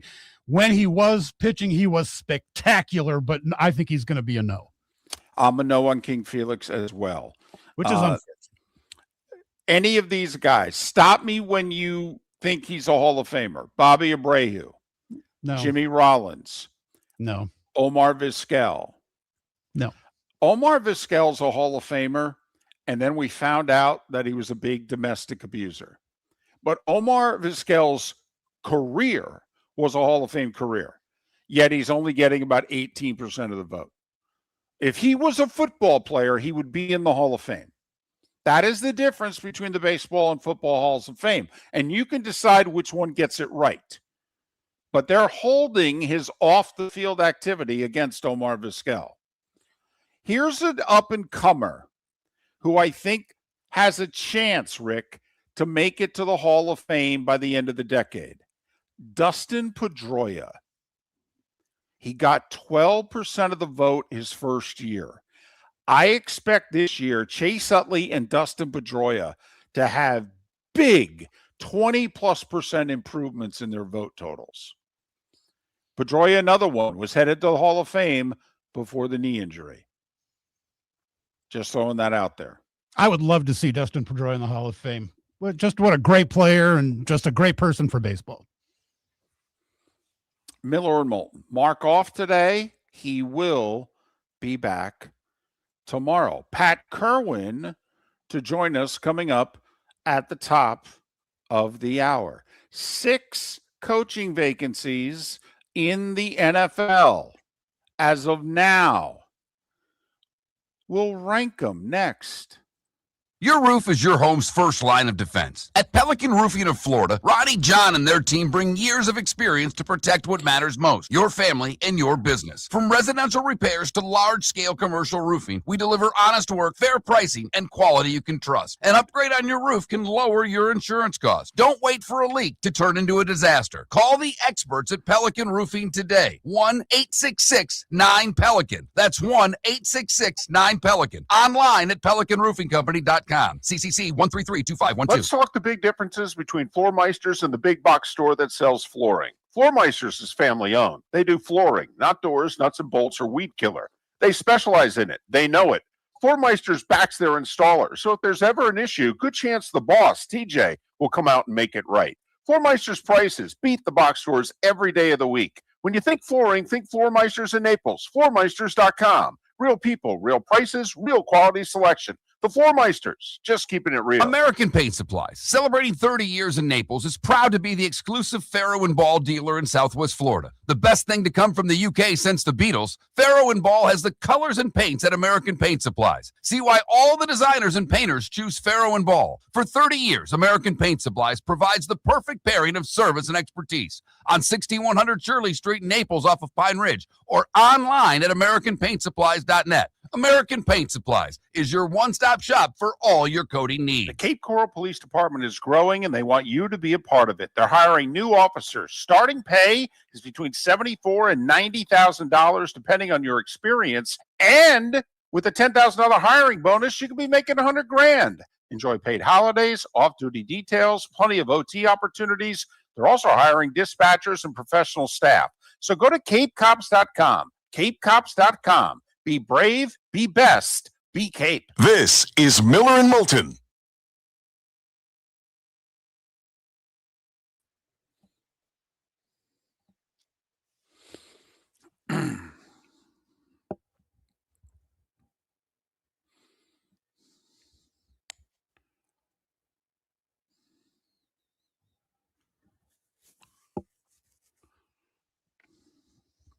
And as for those who are joining and telling me my screen is frozen, I don't know what to tell you.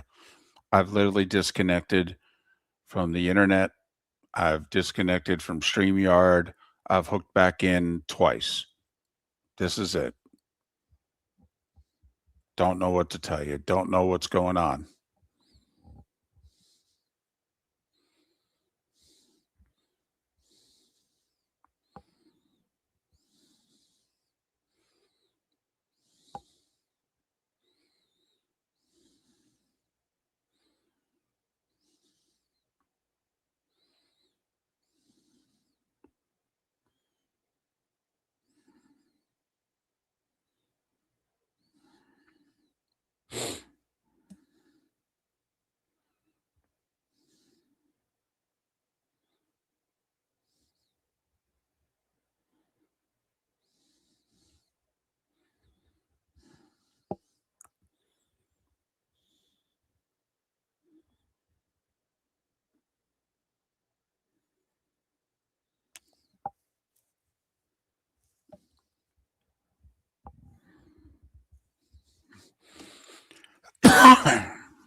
Two system plays tonight.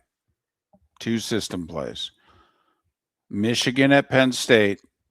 Penn State's getting 22.5. Iowa at Minnesota. Minnesota's getting 6.5. UCF is not a system play. Oklahoma State is favored. Georgia is not a system play. The Gators are favored. There are two system plays tonight. And I don't like either of them. But the system is the system. So we play it.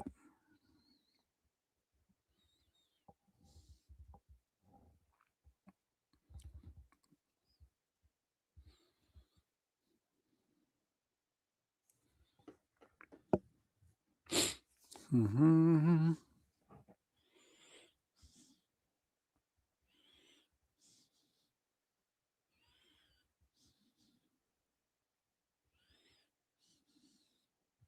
You think Dustin Pedroia is better than Ryan Sandberg, Sonny?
Well, DC, if they start letting him in, then, he goes in.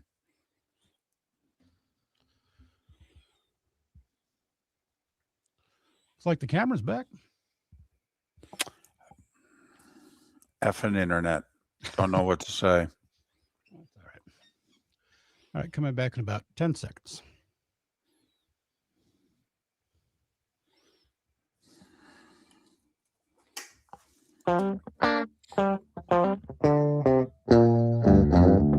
You're listening to Miller and Moulton. And now, here's Mark Miller and David Moulton. 22 minutes till Pat Kirwan joins us at the top of the hour here on Miller and Moulton. MillerandMoulton.com, Miller_Moulton on X. Mark is off today. He will be back tomorrow. Rick Church holding down the fort and contributing mightily in our Southwest Florida studios. All right.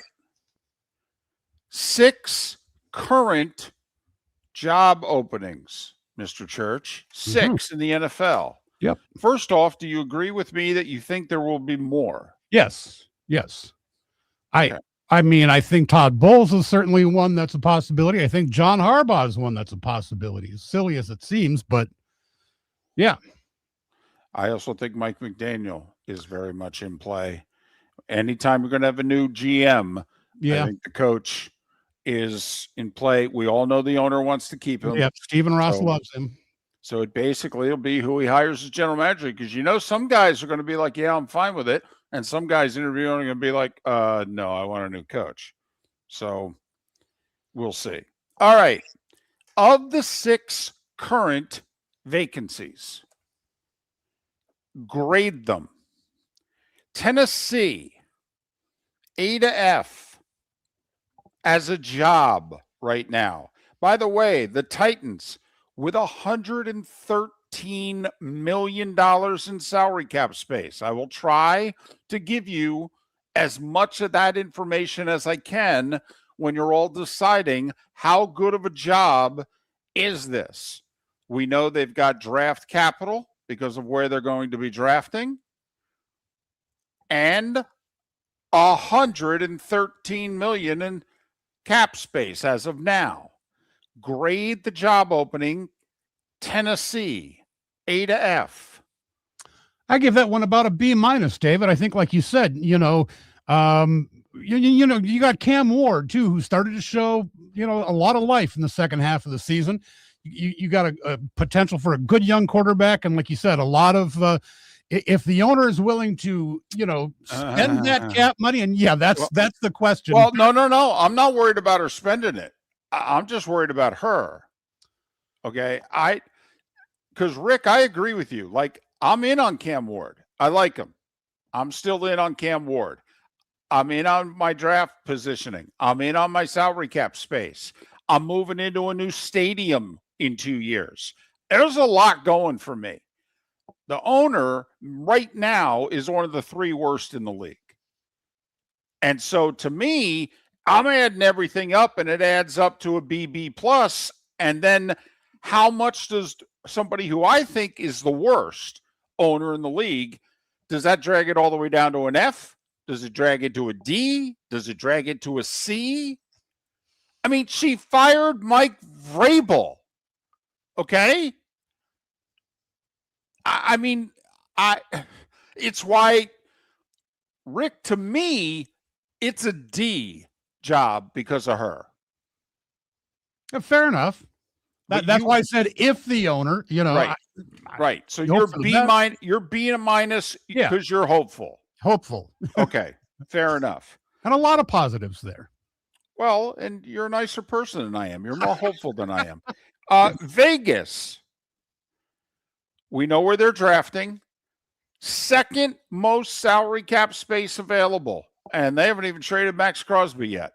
$110 million available under the cap. The Vegas job opening. How would you grade it? I would probably give that a C minus. Again, ownership issues with Mark Davis, and I know they've got the number 1 draft pick. They, hopefully Tom Brady gives them some direction. Oh, he's going to. I can assure you, this entire offseason is going to have Tom Brady's not fingerprints, 2 hands, 2 feet, choking. This is how much Tom Brady's going to be involved with the Raiders in the next 4 months. It very much feels like a rudderless ship right now. And they're a long way away from being, relevant. So I would say a C minus on the Raiders. I would give it a C plus because they're going to draft Mendoza. I'll be optimistic and say that he's going to be able to deliver. I do think Brock Bowers, Genty, if Mendoza can play, all of a sudden that side of the ball could come together within 2 years and be something. They got a ton of cap space. Players do want to play there. Vegas, taxes, there are none. Okay, just saying. Now, the division, I think, works against it. But I'll go C plus on Vegas. You go C minus. Okay. Atlanta. They have $5 million right now in cap space. Don't know if they're keeping Cousins or not. So basically, they don't have much cap room because that doesn't even cover your draft. So Atlanta, it's the best. Would we agree, even though they finished technically 3rd in the division, right now, best roster in the division? Would we say it's the Falcons? I guess. Yeah. I mean, would. Outside of the quarterback position, probably. Yeah. Okay. So Atlanta, A to F as a job opening. Boy, Dave, you know what? I'm going to give that a D simply because of some of the terrible decisions they've made over the last couple of years. You've got Kirk Cousins, who, obviously he's not going to be around that much longer. You got Michael Penix. They have no 1st-round draft pick this year. Correct. Which they gave up to the Rams. So now the Rams will have a top 10 pick this year. Now I will say, although with Atlanta's 4-game winning streak, I think that pick went all the way down to the middle of the draft. Oh, did it? Okay. 8 and 9. Yeah, you're right. You're right. At one point in time, it was the 9th pick of the draft, but the 4-game winning streak moved it down. I will say the kid they traded for and ended up giving up this year's 1st-round pick for, the kid's a good pass rusher. Yeah. Right now, it looks like a decent trade. I think both sides would make the trade again. But continue on the Falcons. No, I'm just saying, like the quarterback position, which, we know is everything in the NFL, is so up in the air right now that I think that it's going to take several years to turn that franchise around. Okay. To recover from the Kirk Cousins signing and the Michael Penix drafting. All right. I give it a B. And here's why I give it a B. Because they blew it up. Because if I'm coming in now, I'm dealing with Matt Ryan. Matt Ryan wanted it blown up, and Arthur Blank blew it up. So basically, we're a big ball of clay. This is the blank slate if I get this job. And if Matt Ryan thinks enough of my vision and he hires me, then I think I'm going to get an awful lot of what I want. Here's the deal with Arthur Blank. He's not cheap. And that's the only thing I care about as the coach. Okay, first off, he's been mostly patient. What he just did here to Raheem is about impatient as Arthur has been. It's the worst division in the league. Without question, it's the worst division in the league. I mean, of the openings, Tennessee, the Giants, Atlanta, Vegas, Arizona, Cleveland. Name me the place that where you walking in right now without much improvement, you have the best chance of making the playoffs next year. It's Atlanta. So I'm going to go B for the Falcons. I actually think it's a good job that's available. And the fact that they blew Rich McKay out and he's going to be dealing with other things, I cannot express to you how good that is for the future of the Atlanta Falcons. All right. Arizona. The Cardinals have, I thought they had a lot. They have $44 million in cap space right now. That's 14th in available cap space. And they're drafting, what is it, third? Yeah, third. Arizona is the job. I give that one a D also, David. I just think that whole franchise feels like it's kind of a mess. And again, the same situation with the quarterback. I mean, Kyler Murray is obviously not, I don't even know if he's going to be there next year, maybe. But I just there's something about that organization that just doesn't seem to run functionally. I would give that a D. I might even go D minus, but I'm with you. I'll give it a D. I think you're now entering the best division in the league with Seattle, the Rams, and San Francisco. You have the worst ownership, I believe, in the division, and you don't have a quarterback. Yeah. And yes, you have the third overall pick, but you're having it in what will likely be a bad quarterback draft class that even if Dante Moore enters it, he won't get to you at 3 unless you trade up because he'll go to the Jets at 2. So I'm with you. I think Arizona, I think it's the worst job available, which is saying something because Cleveland, A to F, okay. Cleveland, by the way, virtually no cap space. They've got $3 million, and that's before they decide what it is they're doing with Deshaun, whose cap hit, by the way, next year is $80 million. $80 million is his cap hit next year, Deshaun Watson. The Cleveland job, A to F. A lot of negatives, David, but I'm going to still float a C on the Cleveland Browns. I think Shedeur Sanders is showing that he, could be a good NFL quarterback. I think they've got a pretty good defense. They've got the best defensive player in the NFL signed for many years. And also, is the possibility of Deshaun Watson coming back next year, is that out of the question? I don't think it is. So I think there's a lot of positives there. The organization, kind of sucks, but I give that about a C. I would give it a D plus. Thank goodness for the fan base. Honestly, thank goodness for the fan base. But I don't like ownership at all. I don't like the GM that remains in place. You don't have a quarterback, and your offensive part of your roster is bad. And I don't think it's an easy division to get into the playoffs in, even though Cincinnati continues to underperform. I think you're clearly the worst team in the division. I think you're the worst organization in the division. I think you're the worst roster in the division. I'm not as high on Shedeur as you, by the way. I think he's still, at best, a work in progress. I have no idea. I'm not convinced Shedeur is a starting quarterback in the league yet. I would have no problem, by the way, if they throw him out there for 17 starts next year to find out. Because I think, I don't think we're going to be positioned, and when I say we, I mean Cleveland, to make the playoffs next year. So I have no problem spending a year finding out if I got the guy or not. No problem at all. In fact, I hope they do it, to be honest. Just a thought. All right. The Giants, the last opening.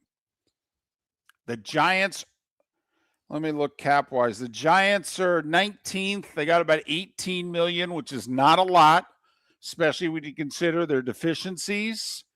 They don't have a third-round pick in the draft this year. They have the 5th overall pick in the draft. The Giants, who won 4 games but blew 4 double-digit fourth-quarter leads. The Giants. Nothing personal, David, but I'm going to give that one a big fat F.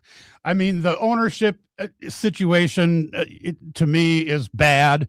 They got a young quarterback in Jackson Dart, but I do not like the way he plays. I don't know what his long-term sustainability is. And like you said, deficiencies on both sides of the ball. That's going to be a long-term major rebuild project. And the Giants, are not always that patient with coaches. So I will give that one an F. I would give it a C. I actually think the Giants, if they hire the right guy, are going to get talked up this offseason as the 2026 version of New England and Washington. Because the Giants probably should have won 8 games this year. And I think they need a leader, and they need 2 defensive tackles. If they can get a leader and 2 defensive tackles, I think that team suddenly becomes like a 9-win roster overnight. So I'll give it a C, C+. And it has nothing to do with growing up a Giants fan. By the way, you're right about ownership. First off, John Mara's sick. Secondly, John Mara has a 10-year track record, which is not good right now at all. So I know the Giants are spoken of and the Mara family and all that. Hey, the Giants and the Jets are the 2 worst franchises in the NFL over the last 10 years. That's just a fact. So I'll give it a C, C+, because I do think actually it could be turned around quickly. So there you have it. The 6 coaching vacancies. You grade them. You decide. Miller and Moulton. Pat Kirwan to join us on the other side. Thanks so much for listening. Miller and Moulton, millerandmoulton.com. Defense. At Pelican Roofing of Florida, Ronnie John and their team bring years of experience to protect what matters most, your family and your business. From residential repairs to large-scale commercial roofing, we deliver honest work, fair pricing, and quality you can trust. An upgrade on your roof can lower your insurance costs. Don't wait for a leak to turn into a disaster. Call the experts at Pelican Roofing today. 1-866-9-PELICAN. That's 1-866-9-PELICAN. Online at pelicanroofingcompany.com. CCC 1332512. The Cape Coral Police Department is growing, and they want you to be a part of it. They're hiring new officers. Starting pay is between $74,000 and $90,000, depending on your experience. And with a $10,000 hiring bonus, you could be making $100,000. Enjoy paid holidays, off-duty details, plenty of OT opportunities. They're also hiring dispatchers and professional staff. So go to capecops.com. Capecops.com. Be brave, be best. Be Cape. Football season is back, and celebrate your game day with Jimmy the Beef Guy. We're talking tender, juicy Chicago beef sandwiches. Whether your party's for 10, 100, or 200, bring game day to your house with Jimmy the Beef Guy. The catering packages come with the beef, the gravy, the peppers, the bread, everything you need. 2 convenient locations, Fort Myers and Bonita Springs. Skip the ordinary and bring the beef. Jimmy the Beef Guy, Chicago flavor, Southwest Florida style. Call today or visit jimmythebeefguy.com. Tell him Miller and Moulton sent Lee you. County Economic Development will release its 2025 annual report on February 5th at their annual meeting. It's a powerful look at our local economy, highlighting key data, emerging trends, and performance from the past year. The report covers major industries, workforce initiatives, business growth, and partnerships that drive Lee County forward. For more information about the annual meeting and the Economic Development Office, visit LeeCountyBusiness.com. Lee County, building a better community through business, sports, and tourism. Honey, you want to come out? I haven't seen you since Glass Doctor installed our custom shower enclosure. No thanks. Well, you can't keep eating breakfast in the shower, and laminating your magazines is getting expensive. You remember we have guests coming over tonight, right? Oh, I'm sure they'd love to see the shower. It's our neighbors, and I highly doubt they want to be hanging out in our bathroom. The shower's so good, you'll never want to leave. Visit glassdoctor.com today and schedule an appointment online. Mark Miller for Sleep Treatment Direct. They are helping me with sleep apnea. And by helping me, I mean curing me. No more CPAP machine. No more snoring. No more tossing. No more waking up exhausted. Their expert team got me the right treatment, fast and hassle-free. If you want to feel energized and get rid of your snoring, call Sleep Treatment Direct today. 444-1741. That's 239-444-1741. Sleep Treatment Direct. Sleep safe and sound. This is Miller and Moulton.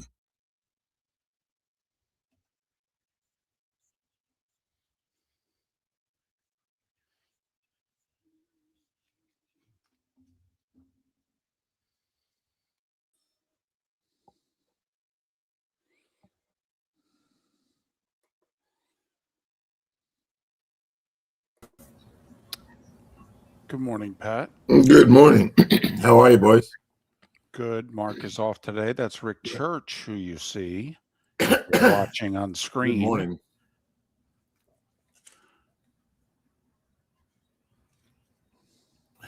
Thanks for doing Saturday. Yeah, sure. Johnny Mack, by the way, wants to know why did they change the nines around at West Bay? Do you know? Yeah, I think because of the little shop where you can get a sandwich and a beer, they wanted it at the turn. The way it was set up, it was there and you at one. I kind of liked it the old way, let me say that. In fact, I always start on the back so I can play it the old way. But I think the little niblick shop there where people can grab something, they wanted it at the turn. That was part of the reason. Gotcha. Johnny Mack said he liked it because I guess the finish. Yeah. The finish used to be hard. The best holes are now 7, 8, and 9. Gotcha. And they used to be 17, 18, and 19. And for a while, what is now 10 used to be 1, and that would be. You land up now playing that, and I think that hole's pretty hard too. So he had 4 hard holes in a row, but I liked it the way it was. I played with a lot of guys from up north, Johnny, and I always offered them anything from the pro shop they wanted if they could par the last 3 holes. And the only guy to ever get anything out of me was Paul Alexander. Everybody else over 20 years now never got a thing. I didn't mind. You want a set of clubs? No problem. They never got it. That's funny.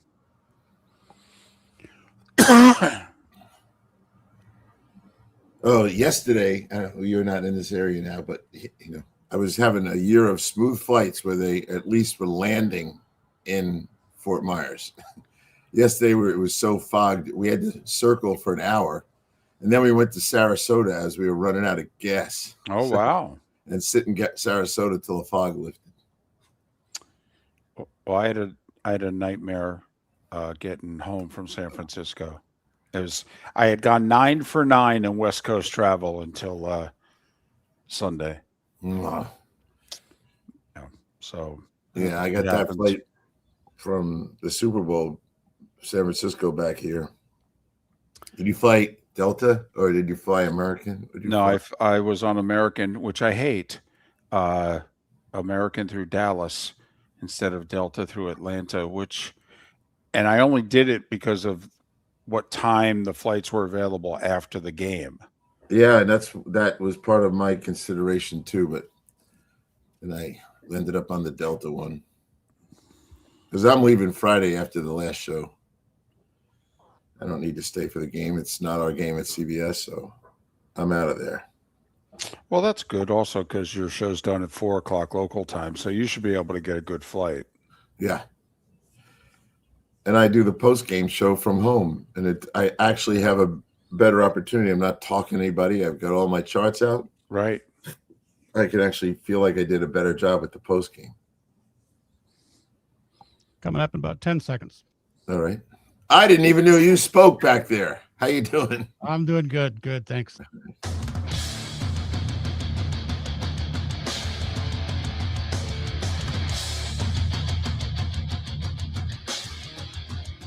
You're listening to Miller and Moulton, coming at you from the Floor Meister Studios. Floor Meisters, keeping it real.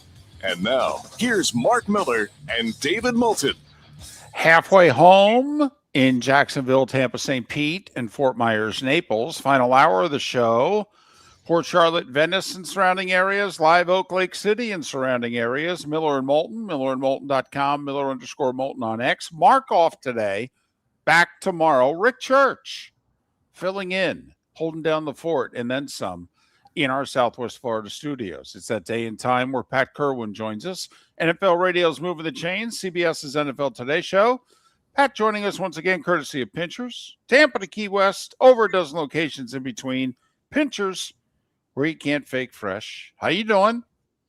I'm doing fine, and I'm anxious to see Mark come Friday. I hope he's okay and everything's going well. In the meantime, we are finally on to preparation of 6 games and not 16. There's a unique difference. I will actually see the site of a golf course once this week. We will get to the games in a moment. Right now, the current number of vacancies is at 6. Of the current vacancies in Tennessee, New York, Atlanta, Las Vegas, Arizona, and Cleveland, any of the 6 vacancies surprise you that they're now available? No, not really. Actually, I thought they'd be a 7th, but there's not. So, no, they don't surprise me. The only 2 jobs I really like, now, if you're a veteran coach, I like the Atlanta job and the Giant job. I think the other ones I'd be a little nervous about, but I think Atlanta and the Giants have a lot of good things going for them. And I would think if you're smart, you'd be after those jobs. If you have an agent that has a couple of high-profile guys, I think those are the jobs I'd aim for. I'm a little surprised by Atlanta just for this reason. I really do think they have the best roster in the division. I think they've screwed it up 2 years in a row. I think I would have been more inclined to, even though I know Matt Ryan's coming in, and so it's a new, way of thinking in the organization. But if I was Matt Ryan, I think I might have pulled everybody into the room and said, listen, all of your jobs are on the line. I'm not playing around. We win the South, we go to the playoffs, or you're all getting fired. Are we clear? Okay, go to work. I think I might have done that. Yeah, I know Matt very well, obviously. I'm with him quite a bit. We have been discussing his career aspirations for months, and he's got his own ideas about what to do. I don't think he was interested in doing that, although, he and Raheem are pretty close. As a matter of fact, I think Raheem's son is on Matt Ryan's flag football team and on his basketball team, and he sees him every Friday night at a game. But I think Matt really wants to get this thing started on his own and do it his way. He is going to be in a very powerful position. He's thought long and hard about it, and I think Raheem, along with Stefanski, might land up getting a job. I think some of the other guys will have to settle for coordinators' jobs, and maybe 1 or 2, maybe nothing but a position coach for a while. But we'll see what they do with the GM part of it. I will say this about their draft last year. You and I have talked about this. They only had 5 picks, and they landed up with 3 players I considered for the list for the Rookie of the Year. We had to put 5 names in. And when you started thinking about having 5 draft picks and 3 of them were on my list for consideration, that's a pretty good draft, David. It is. Now, granted, they don't have a first rounder this year because of it, but they at least hit on the guy that they went all in for, and he's a young edge rusher. That's a valuable position to hit on. Yeah. Both Pierce and Walker are going to be, and they landed up, I believe they had 53 sacks going into the final game, and they hit on Watts, the safety. So A very good draft for them. Nice foundational pieces. I believe there's a real desire to keep Cousins and I think there's a contract restructuring probably coming, one that might make him tradable, but might make him be available to stay. So I like that along with Penix. I don't worry about Penix as long as they have Cousins on the roster. And what did Cousins do the last month? He played pretty good. Well, I made the case earlier in the show when Kirk Cousins was healthy last year, they were 6-3. Right. When Kirk Cousins got hurt, they started losing. They probably should have taken him out of the lineup sooner. It cost them in the standings dearly. Now a healthy Kirk Cousins at the end of the year goes 4-0. I could actually make the case Kirk Cousins should be their quarterback next year, Pat. Me too. And what was the combined 2-year record? Well, if you count I know they played him hurt, and that was a mess. But to me, Kirk Cousins healthy, I think, is 9-4 with the Falcons. Yeah. And that's starting material anywhere. So you asked me, I like the Atlanta job and the Giant job. And part of my liking them and why I ranked Atlanta 1 and the Giants 2 is that Atlanta's division is winnable. And if you look at that, you could argue that and you've already said best roster. The Giants have to deal with the Eagles and the Cowboys and even the Commanders. So it's a tougher road, but I like the quarterback as long as he knows how to stay healthy, which someone's going to get him to figure out how to do that. Okay. There are certain coaches who we think are still vulnerable who have yet to meet with ownership. First off, is that common? Okay. I mean, if you're an owner, aren't you supposed to keep the Monday after the regular season and the Tuesday after the regular season? Shouldn't that be open on your calendar to conduct, team business, if you know what I mean? But in Tampa, in Miami, in Baltimore, maybe elsewhere, there are coaches who have yet to meet with ownership. Do you think that more change is coming? I think Baltimore's announced John will be back, and he should be back. It's ridiculous. And I know that owner. He likes John, and he thinks John's a good coach, and he's got plenty of skins on the wall for reasons to keep him. So I don't think that's happening. I found it bizarre that in Miami, McDaniel is claiming to be in the room interviewing the GM. What the heck? Yeah, do you think anyone's going to get past the test of, I'd like to change the coach while the coach is sitting there? Well, I'll go further. If, in fact, Mike McDaniel is any part of the process, then if I'm a Doll fan, I have no hope that this organization is going to do the right things these next few years. I mean, that's absurd. I know that the owner goes back and forth about Mike. He had once said to someone I know that you think Mike would stay as the offensive coordinator. That's laughable. That doesn't happen in this league. But now he's in the room, but there better be some private meetings with your guy and with the owner if they find a candidate for the GM job that wants to make a wholesale change. Are they going to eliminate the guy? Why don't they just give Kelly the job and keep going? Because that's what it sounds like is going to happen if you have Mike in the room. Well, somebody printed out a list as to who the 6 candidates are that are being interviewed for the Dolphins job. I do find it interesting. All of them are from the NFC, and I think 3 of them work for the Niners. They do. And I can tell you how that list goes out. That comes from the league office. Those guys profile young candidates all the time, and then they have them available. So if an owner calls the league office and says, what do you got? Who do you like? That's the kind of list they send out. And so going off the chart, if you will, and taking a look at some other people that I think are super qualified, you're going to have to get past the league. Not the league office doesn't control this, but they have recommendations. They always have recommendations. And a lot of these interviews that are done at places like the Combine, where they say, hey, your name's come up a couple times. When I helped with the search committee for one of them, and they would say, who do you like? And then as soon as I tell them, hey, I think this guy's interesting, boom, they'd have him in, they videotape the interview, and then they send the interview out to the owners. That's not the way to hire a GM, because the league office and the search committee, they don't really understand the issues of the club.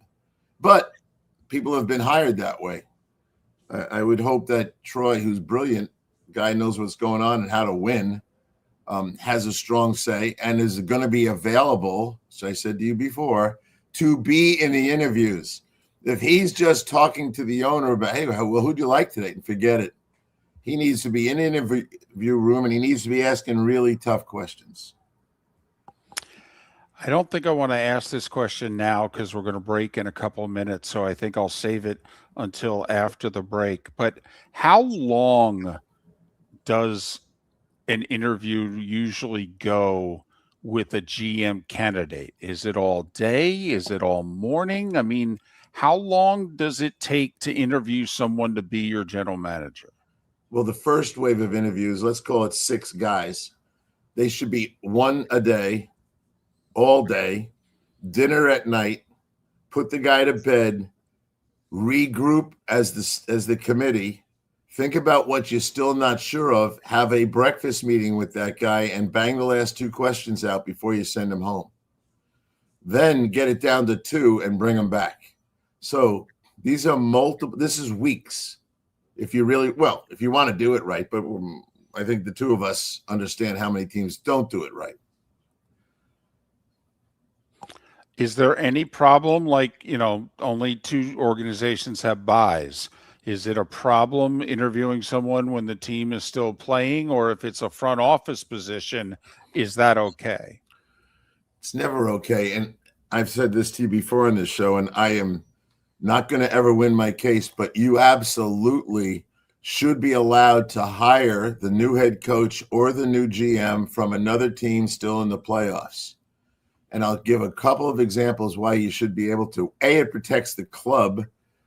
He's going to go finish his duties with his old team, but he's under contract. So now he can hire assistant coaches or scouts or anybody else.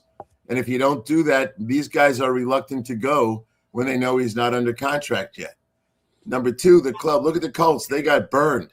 They offered the job to McDaniels. They actually hired the guys McDaniels wanted, then McDaniels backed out. And here's the irony of it all. Charlie Weiss got the head Notre Dame job, and he was hired before they went to the Super Bowl, and he hired his staff and recruited players.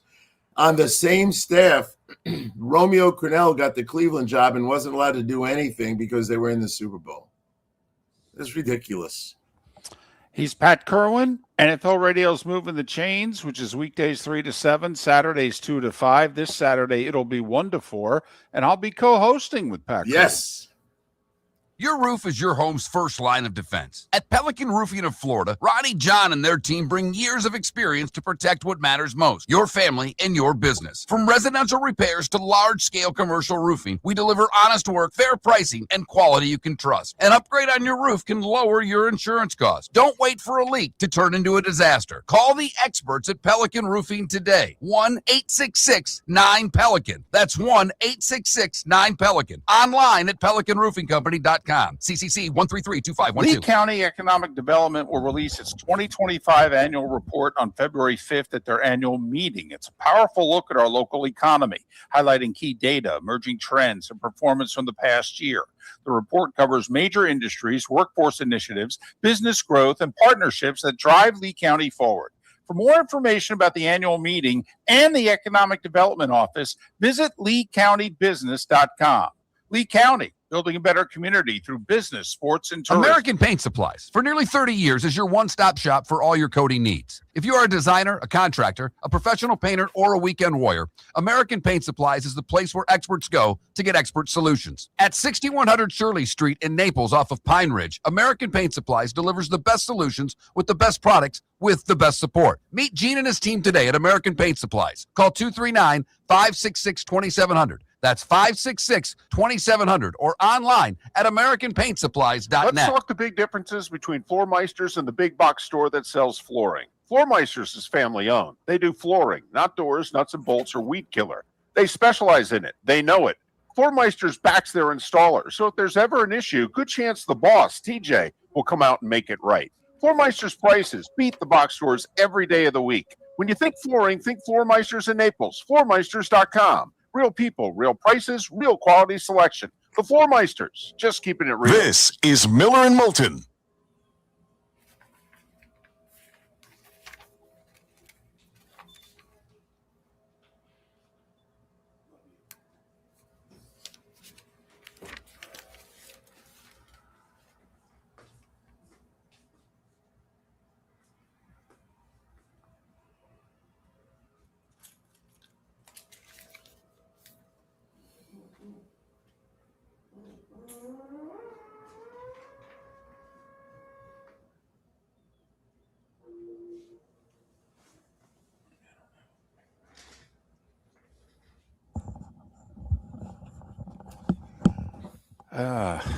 Well, that's not good. What was that? That's somebody doing some home construction. Yeah. Usually right around now is when they're cutting the tee boxes right under my window. So far, pretty good here. Oh.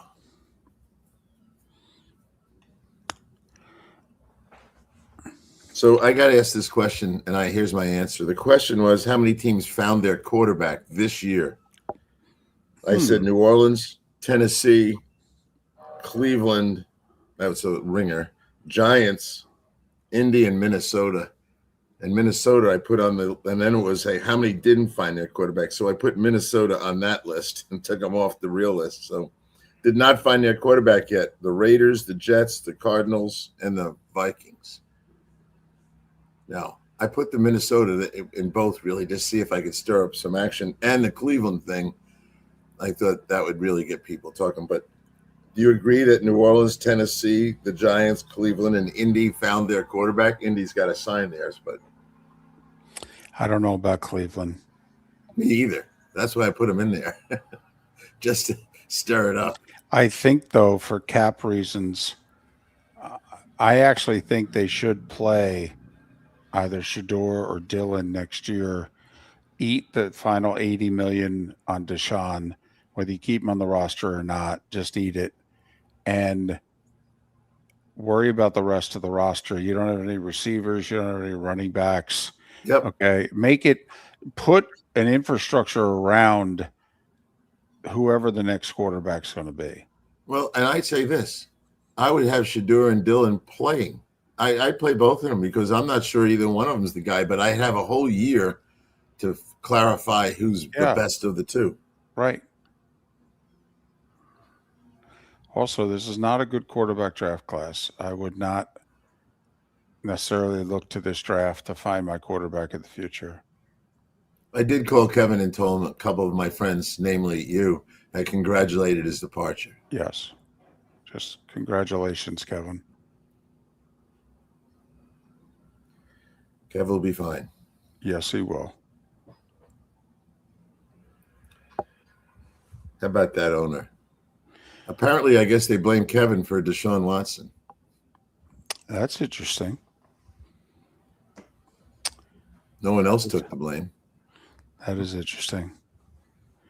Would love to know, and don't say it now, but would love to know the truth, the whole truth, and nothing but the truth behind the whole Baker out, Deshaun in. Now, I will say, Cleveland caught an awful break.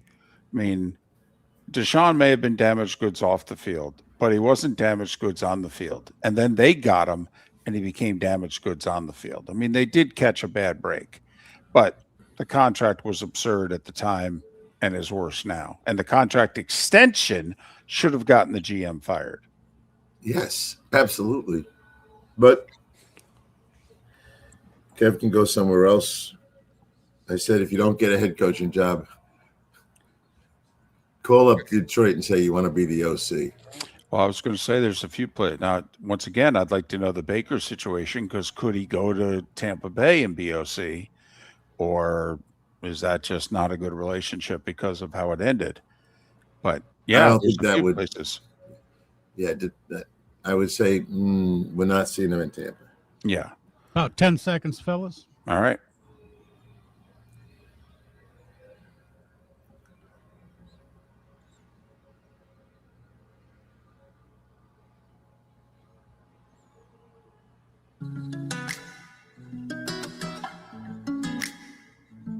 Welcome back to Miller and Moulton. Text the guys what's in your mind at 21,000. That's 21000. And now, here's David Moulton. 21 minutes past the hour. Our remaining moments with Pat Kirwan on this Tuesday. No Mark today. He'll be back tomorrow. Rick Church sitting in our Southwest Florida studios. Hey, all how right. you doing, Rick? I'm doing good, Pat. Nice to see you again. Well, hear from you again. It's been a while. Yes. There you go. All right. Since we will go through all 6 playoff games on Friday with Mark, if I could get a little geeky here. So I'm interviewing you to be the general manager because the Dolphins are one of the 2 teams right now, along with Atlanta, who has a general manager's vacancy. So do you lay everything on the line? Do you come in and you evaluate my roster for me? Do you say this is who I'd keep, this is who I'd get rid of?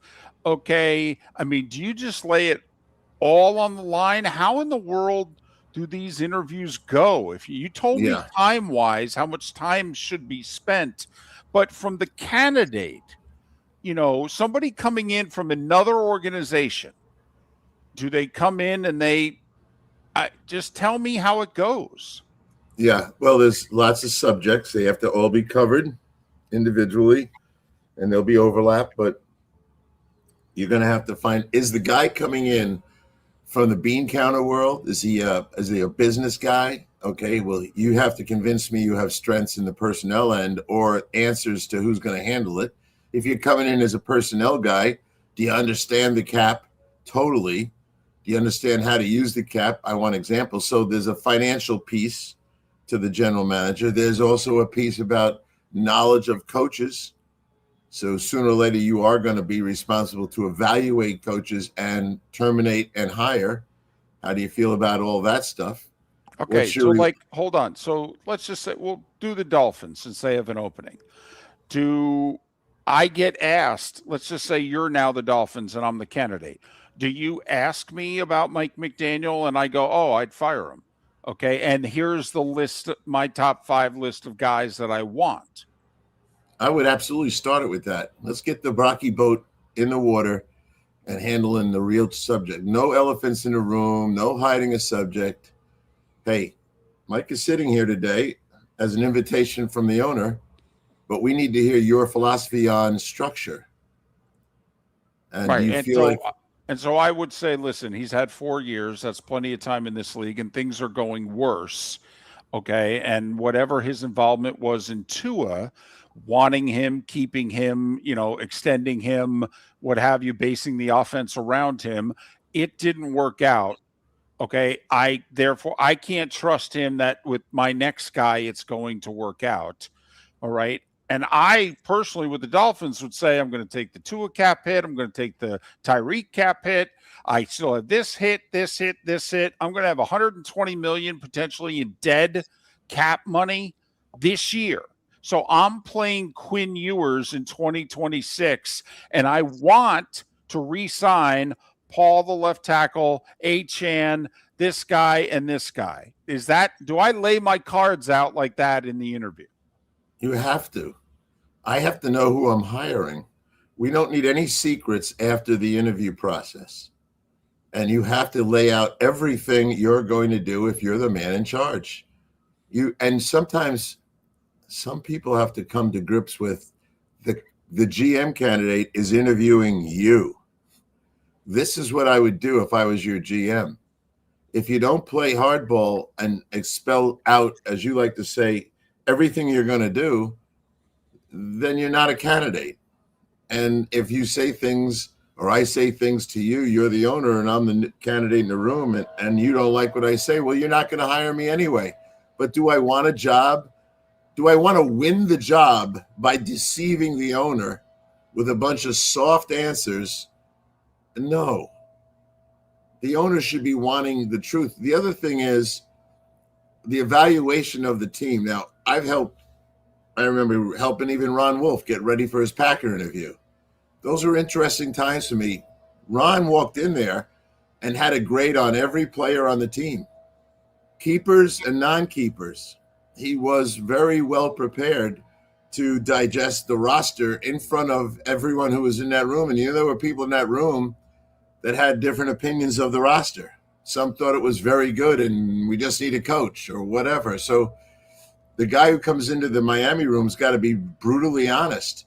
He might be brutally honest and say things like, I believe, someone will say this, by the way, I believe we should keep Tua for another year because the draft isn't very good and I'm not sure Ewers is who I want to deal with.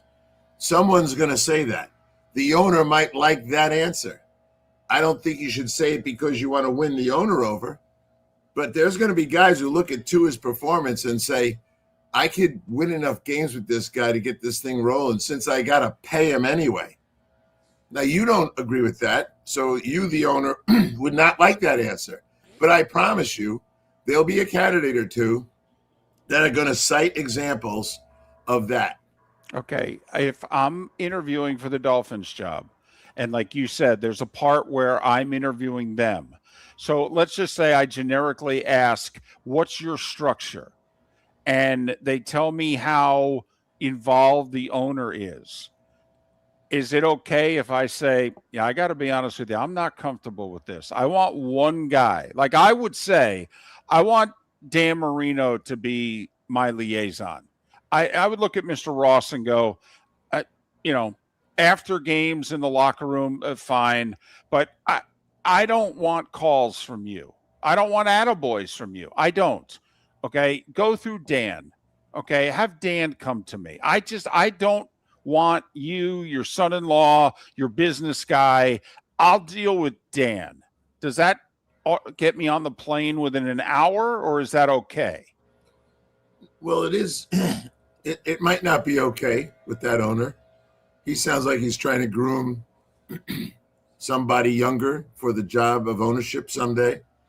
He might be looking for somebody that has the ability to connect with the young one and start to nurture and develop him to get him ready to be the owner.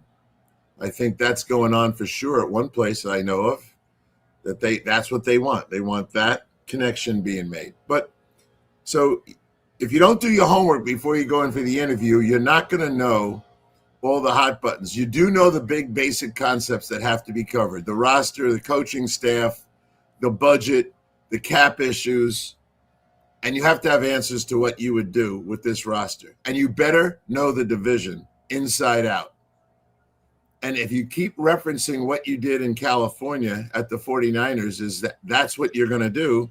That is not a unique way, in my opinion, of handling this job interview. You might be in the room because you're from the 49er organization, but this isn't the 49ers. They have a young owner that's kind of let those guys do their thing. I know he gets involved occasionally, but it's more superficial. He's not really trying to run the place. But some of these other places, you have this. So you better know the place. You better know the division. You better know the roster. You better have a sense of the available free agents. You better already have an opinion of the draft based on facts. Have you been out to see the top 10 quarterbacks personally? Can you hand me your report on those top 10 quarterbacks in the draft? Rank them for me. How do you see that? You better have the ability to answer all of those questions. Otherwise, you're not a GM candidate. Pat, in 30 seconds, coaches get rehired. Very rarely does a general manager who gets fired become a GM again. Why is that? Well, they're not. If they're fired, it's usually because they're perceived as part of the problem. If they were the part of the problem here, most would think that you've damaged your resume. The coaching part, like you and I kind of think, and I know we've talked about this privately, we think Stefanski will get another job, whether it's this year or next year. Yeah. Yeah. But GMs really come from a different world. And many of them, Jeff Ireland comes to mind, they go to a place like New Orleans and they're director of personnel and they do a damn good job and they have the ability to sit in and recommend cap issue things. Right. So they find themselves in a layer below GM, personnel directors. He's Pat Kirwan, NFL Radio, moving the chains. Listen to him weekdays 3 to 7. Miller and Moulton. Let's talk the big differences between Floor Meisters and the big box store that sells flooring. Floor Meisters is family owned. They do flooring, not doors, nuts and bolts, or weed killer. They specialize in it. They know it. Floor Meisters backs their installer, so if there's ever an issue, good chance the boss, TJ, will come out and make it right. Floor Meisters prices beat the box stores every day of the week. When you think flooring, think Floor Meisters in Naples. FloorMeisters.com. Real people, real prices, real quality selection. The Floor Meisters, just keeping it real. American Paint Supplies, for nearly 30 years, is your one-stop shop for all your coating needs. If you are a designer, a contractor, a professional painter, or a weekend warrior, American Paint Supplies is the place where experts go to get expert solutions. At 6100 Shirley Street in Naples off of Pine Ridge, American Paint Supplies delivers the best solutions with the best products with the best support. Meet Gene and his team today at American Paint Supplies. Call 239-566-2700. That's 566-2700 or online at AmericanPaintSupplies.net. Cape Coral Police Department is growing and they want you to be a part of it. They're hiring new officers. Starting pay is between $74,000 and $90,000 depending on your experience. And with a $10,000 hiring bonus, you could be making $100,000. Enjoy paid holidays, off-duty details, plenty of OT opportunities. They're also hiring dispatchers and professional staff. So go to CapeCops.com. CapeCops.com. Be brave, be best, be Cape. Your roof is your home's first line of defense. At Pelican Roofing of Florida, Ronnie, John, and their team bring years of experience to protect what matters most, your family and your business. From residential repairs to large-scale commercial roofing, we deliver honest work, fair pricing, and quality you can trust. An upgrade on your roof can lower your insurance costs. Don't wait for a leak to turn into a disaster. Call the experts at Pelican Roofing today. 1-866-9-PELICAN. That's 1-866-9-PELICAN. Online at PelicanRoofingCompany.com. CCC 13325. This is Miller and Moulton.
Who would be the potential coach candidates? I have no idea because Jason Light hired Arians who picked Todd Bowles for him.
Yeah, but Johnny O, wouldn't you want to know the truth?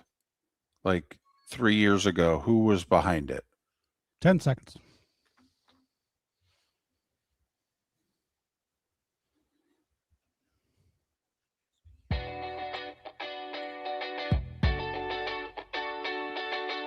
You're listening to Miller and Moulton.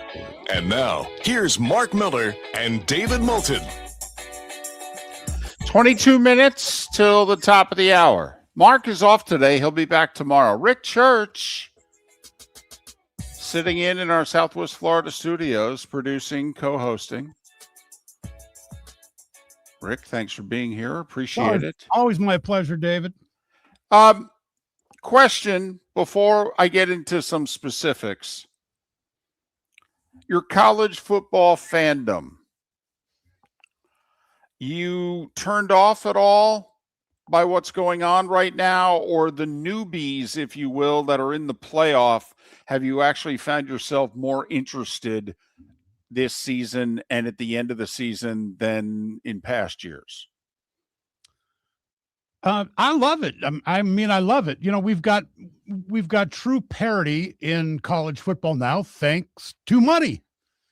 Right. I mean, yep, no doubt. I mean, I love it. I love the Indiana story. I love the Ole Miss story. And yeah, it's great. I've really been enjoying these playoffs, even though I've doubted Indiana every step of the way. You know why that is, though. I mean, well, yeah, because they're Indiana. Right. And you're a Big Ten guy. Yeah. So in your whole life, they've never been good. So you're like, come on, what the hell's going on? Yes. Okay. But, but my eyes were opened in the Alabama game. Even though I will say on another show I participate in, when we made some early picks, I did say I think Oregon might beat them this week. But that rematch it's a tough gig.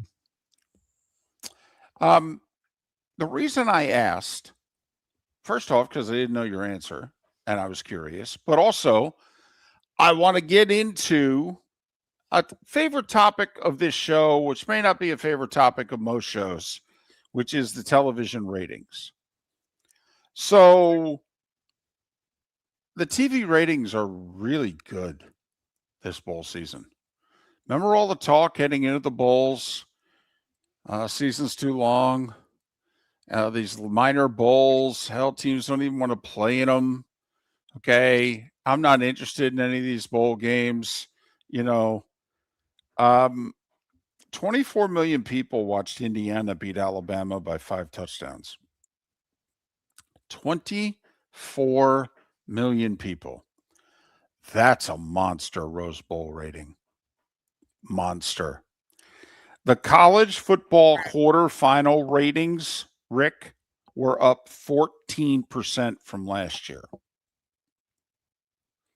Same games, if you will, same bowls, same days, same times. Now, obviously different matchups, but I mean, we had Texas, Penn State, Notre Dame, Ohio State. We had a bunch of big boys in it last year. In fact, those 4 teams all won in the quarters and advanced to the semis. And yet the ratings are up 14% this year. That Rose Bowl rating, by the way, that's the most watched game since they've gone to 12 teams in the playoff. Quarters, semis, title, that's the most watched game, period. Okay? I mean, that outrates the title game, just to give you an idea. The Cotton Bowl was next. Miami and Ohio State did 19 million. Trying to remember who played in the Cotton Bowl last year. But all I know is the Cotton Bowl ratings were up 37% year to year. The Sugar Bowl, Ole Miss and Georgia almost matched it. New Year's evening, if you will.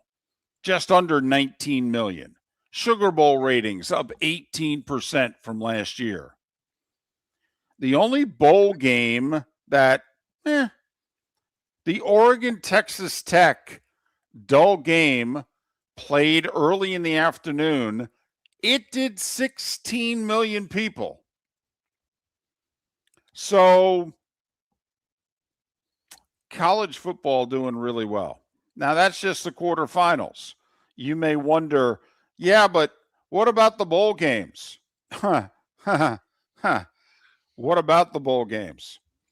Leading into the quarterfinals, so through December 27th, if you will, college bowl ratings on the ESPN family of networks, and let's face it, they have just about every bowl game.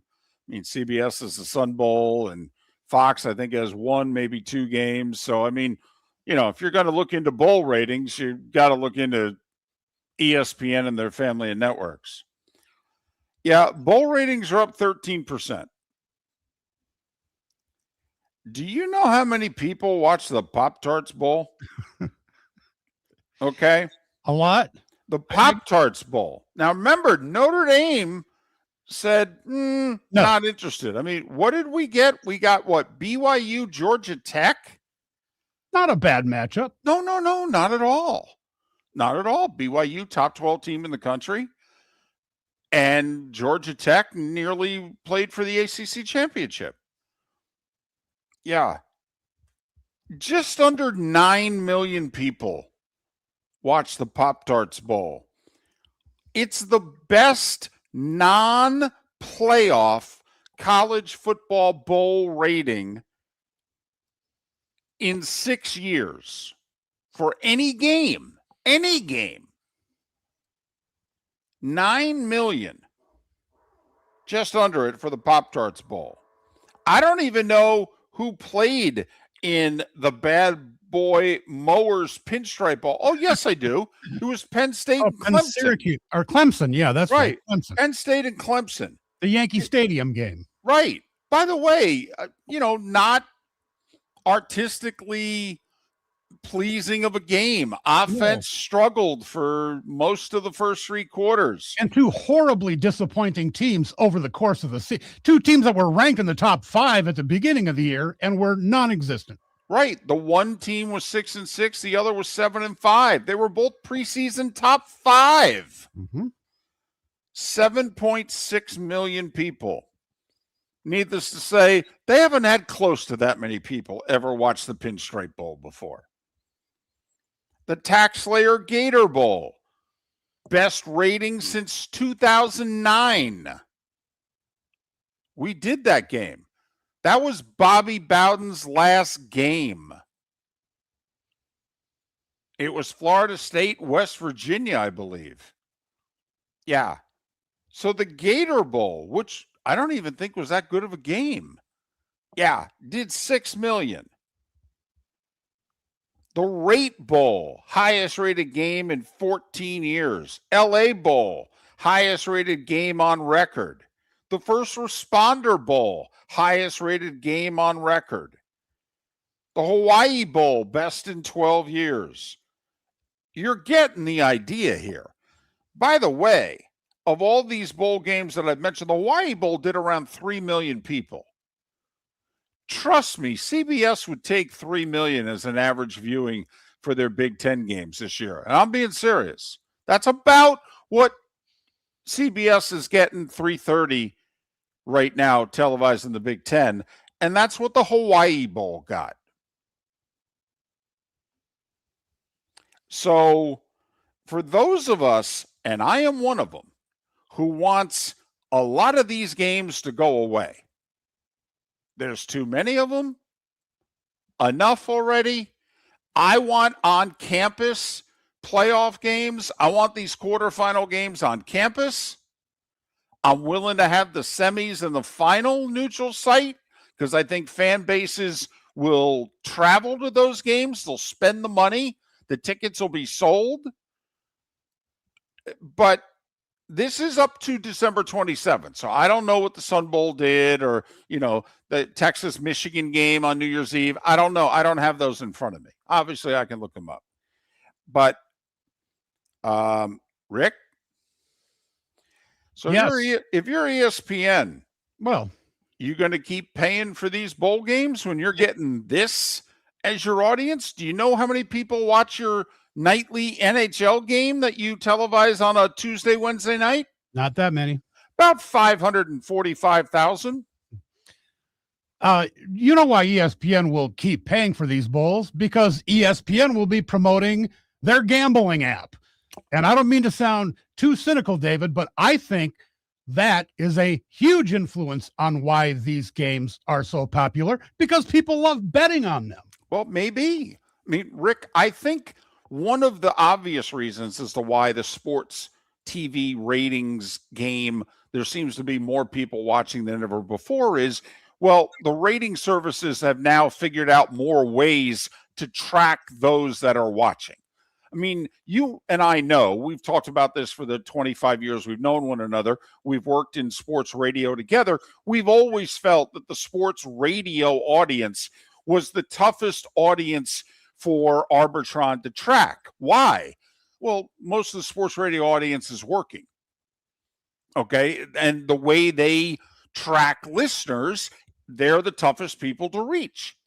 Okay. So in fact, I know advertising agencies that have bought sports radio because they know that there's so many more people that are listening to it than what the rating says, and they can get it on the cheap.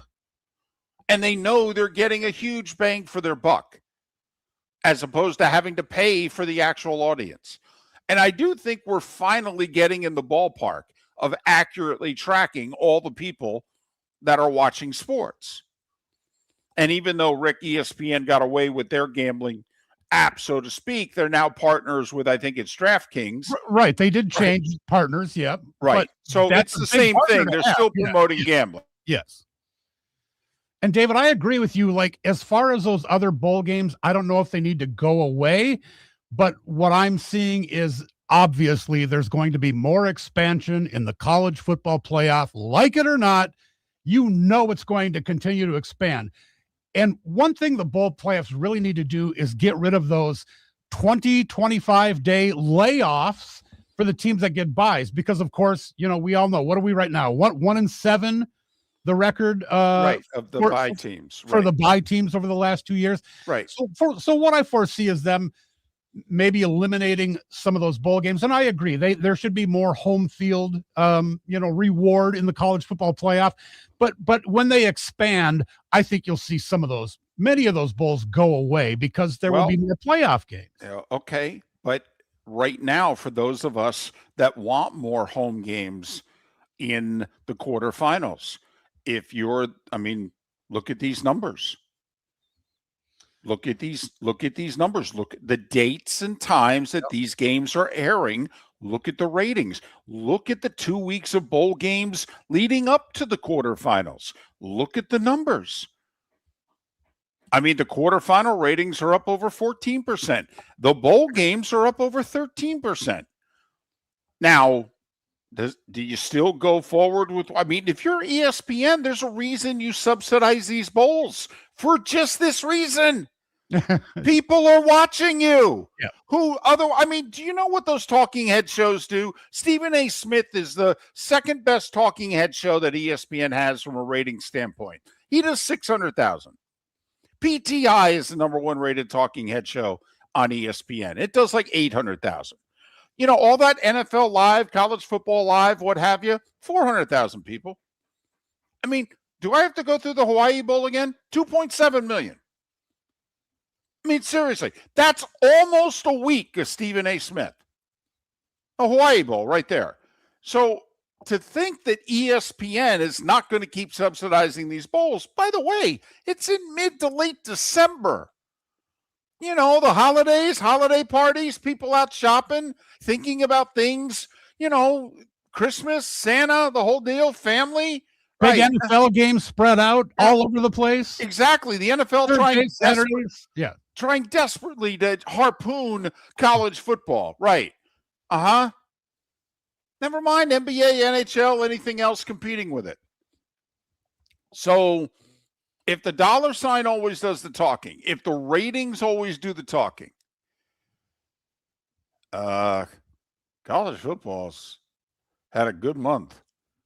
And it makes you have to consider, if they're going to make any changes, how much do you tinker with this?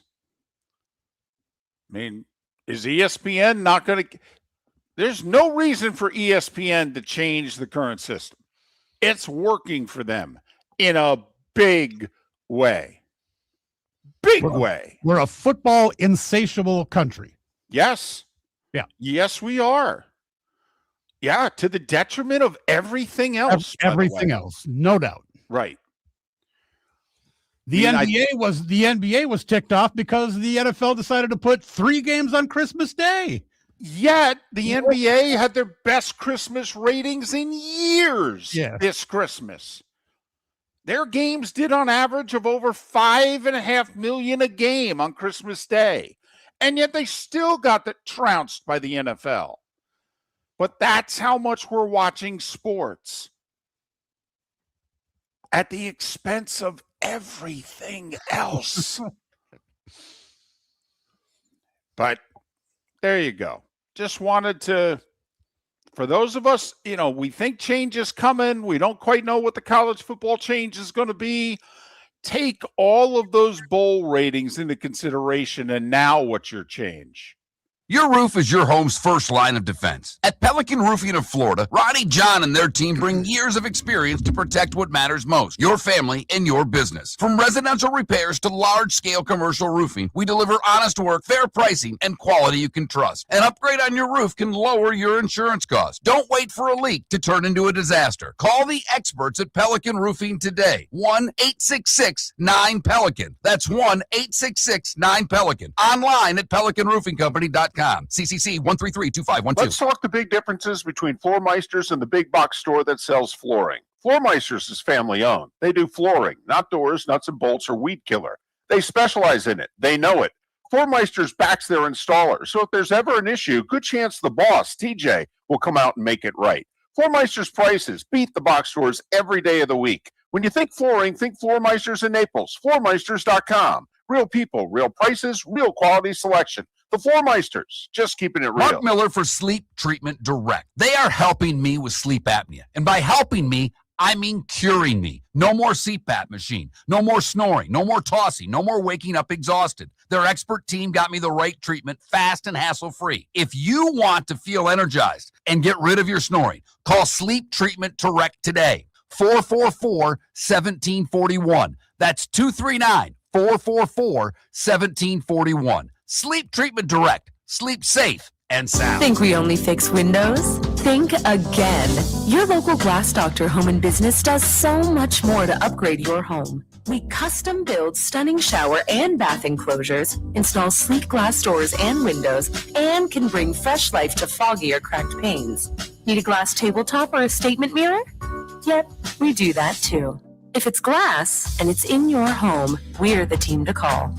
Call the Glass Doctor, we fix your pains. Oh, yeah. Football season is back, and celebrate your game day with Jimmy the Beef Guy. We're talking tender, juicy Chicago beef sandwiches. Whether your party's for 10, 100, or 200, bring game day to your house with Jimmy the Beef Guy. The catering packages come with the beef, the gravy, the peppers, the bread, everything you need. 2 convenient locations, Fort Myers and Bonita Springs. Skip the ordinary and bring the beef. Jimmy the Beef Guy, Chicago flavor, Southwest Florida style. Call today or visit jimmythebeefguy.com. Tell him Miller and Moulton sent you. Play all night, play all day. Experience more in paradise. At Seminole Casino Hotel, we're bringing you more. With the newest slots, action-packed table games, sports betting, the hottest entertainment, and a variety of award-winning restaurants. Expect more with live craps, roulette, and blackjack 24/7. And over 1,400 of the most popular slot machines. This is the place where paradise never ends. This is Seminole Casino Hotel. Minutes away from more. For more information, visit moreinparadise.com. Must be 21 play slots and table games. Concerned about your gambling? Call or text 1-833-PLAY-WISE. This is Miller and Moulton.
Sorry about that.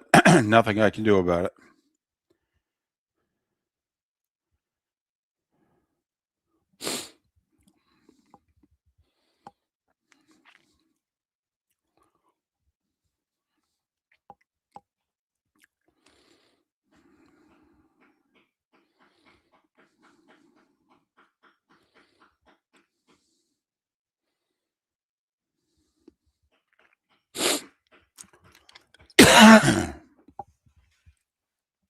Excuse me.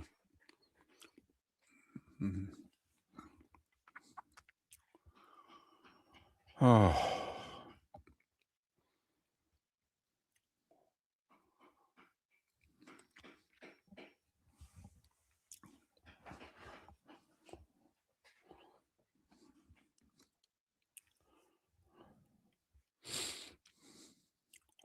I'm going to talk to Trent DC after the show.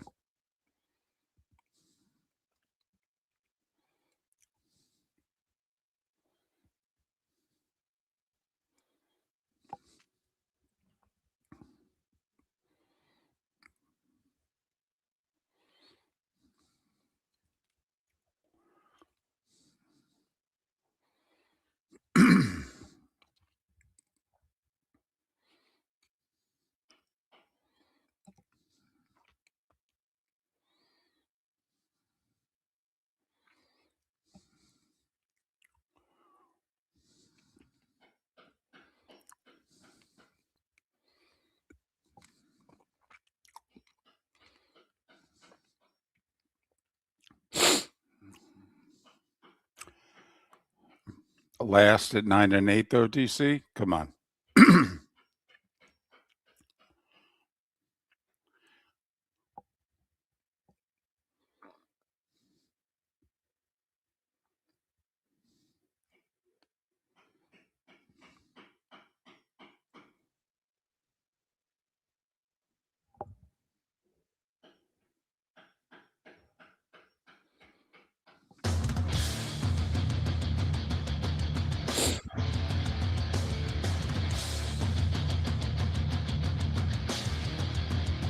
You're listening to Miller and Moulton, coming at you from the Floor Meister Studios. Floor Meisters, keeping it real. And now, here's Mark Miller and David Moulton. It is the bonus hour of Miller and Moulton on this first Tuesday of 2026. Mark off today. He'll be back tomorrow. Rick Church doing an outstanding job filling in our Southwest Florida studios. Miller and Moulton, millerandmoulton.com, Miller_Moulton on X. There is some construction going on just outside my condo. So I apologize if you're going to hear some sawing or some hammering going on over the next hour. It's kind of like when we have Chris Perkins on every Wednesday at this time, and he's got construction going on in his townhouse or condo development as well, and we've been joking about it for a month. Well, something started yesterday in my condo, and well, a little after 8 o'clock is when they show up for work. So I'll apologize right now for any construction sounds that you hear during this final hour. Hey, Rick, past 4 seasons in the NFL in the state of Florida, between the Jags, the Bucks, and the Dolphins, which team do you think had the best record? Regular season record the past 4 years in the NFL between the Jags, the Bucks, and the Dolphins?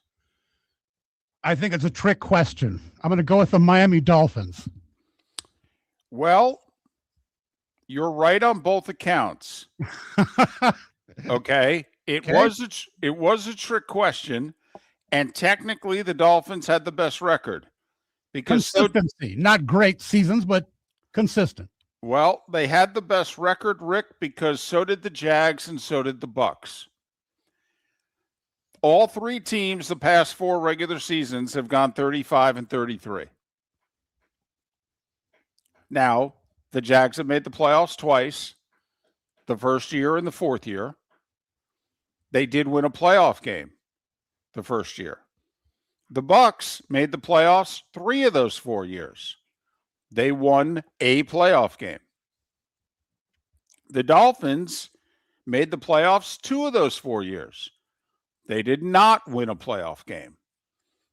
So while all 3 teams finished with the exact same regular season records of 35-33 these past 4 seasons, I think you have to give edge Bucks. Yeah, for sure. Yeah. Because they made the playoffs 3 times, and the Jags and Dolphins made it twice, and they have the same number of playoff wins as the Jags. So now this year's not finished yet. I guess you could say, although this is a regular season stat, so they all finished with the same record. You could argue Tampa Bay's was the most successful of the 3, though, because they made the playoffs 3 times, and the other 2 made it twice. So, yes. And the Buccaneers Super Bowl win was in the last 4 years, right? No. It was the pandemic. 2020. Okay. That was 6 seasons ago. Jamie.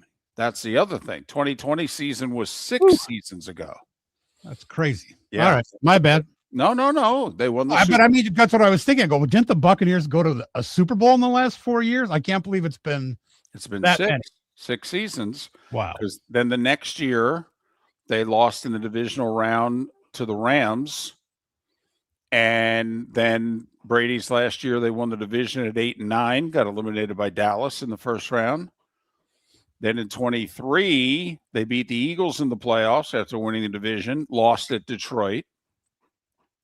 And then last year, lost at home to Washington in the first round, and this year didn't make the playoffs. So that's been the Bucks this decade. But yes, it's been that long. I know. Time flies. It's hard to comprehend.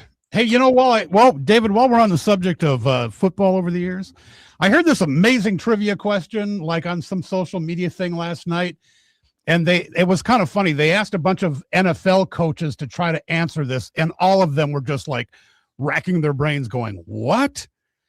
Here's the question. Which current NFL head coach had more career rushing yards than Bo Jackson? And mind you, Bo Jackson had 2,782 career rushing yards. Well, that's the first part of the question. That first off, I think most of us thought that Bo Jackson had more rushing yards than that. Correct. Okay, because of the legend of Bo. But Bo, I think, only played, 3 years in the NFL? Right. And got hurt, obviously. So the fact that it's 2,700 or 2,500, right? 2,700. Okay, here's the other thing. Start going through the coaches. I mean, any current head coach or running back? I don't think so. I don't think so either. Right. So now you start going, well, wait a minute. Who even played in the NFL? And I love the fact that John Harbaugh couldn't guess the answer. And he was one of them, David, that said, what? He didn't know. And I love the fact that John Harbaugh, and he was given multiple guesses. Oh, so you've seen it. Did not know that Jim Harbaugh actually has 5 more rushing yards in the NFL than Bo Jackson. Right. Mm-hmm. Good job. I was with you, by the way, though. I saw that trivia, and I'm like, oh, that's a great bar trivia. It really is. And I just thought, geez, you would think about it. You would eat and drink all night. You would win so many drinks that you'd have to be like, listen, can I bet nachos on this answer? I've got enough drinks. Can I give it some food? Right. But think about it. I mean, how many of the current coaches had any sort of NFL rushing totals, if you know what I mean? How many of them even played in the NFL?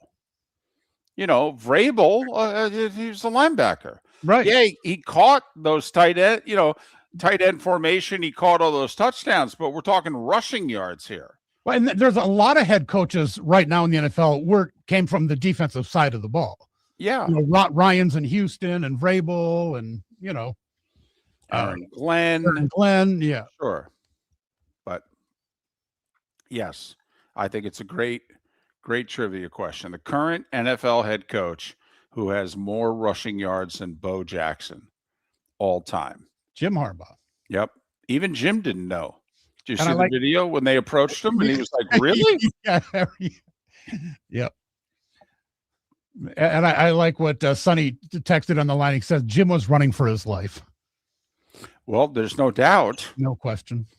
But still, to think that he rushed for nearly 2,800 yards in his career, that's pretty impressive. There's a lot of running backs whose career does not equal 2,800 yards.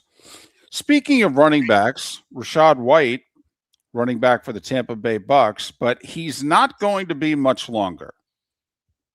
And I say that because I don't know if you saw the post he made yesterday, but he basically said goodbye to Tampa. He's a free agent, and he said, you know, hey, I've enjoyed it. It's been fun, but I'm out of here. The Bucks have 18 unrestricted free agents. They have some money. They're middle of the pack. I think they're 17th in salary cap space. And this is not being talked enough about, but it's considered a foregone conclusion that Mike Evans and Levante David are not coming back. And that's not just an on-the-field production loss. That's very much a locker room loss. They're the two that talked all the time.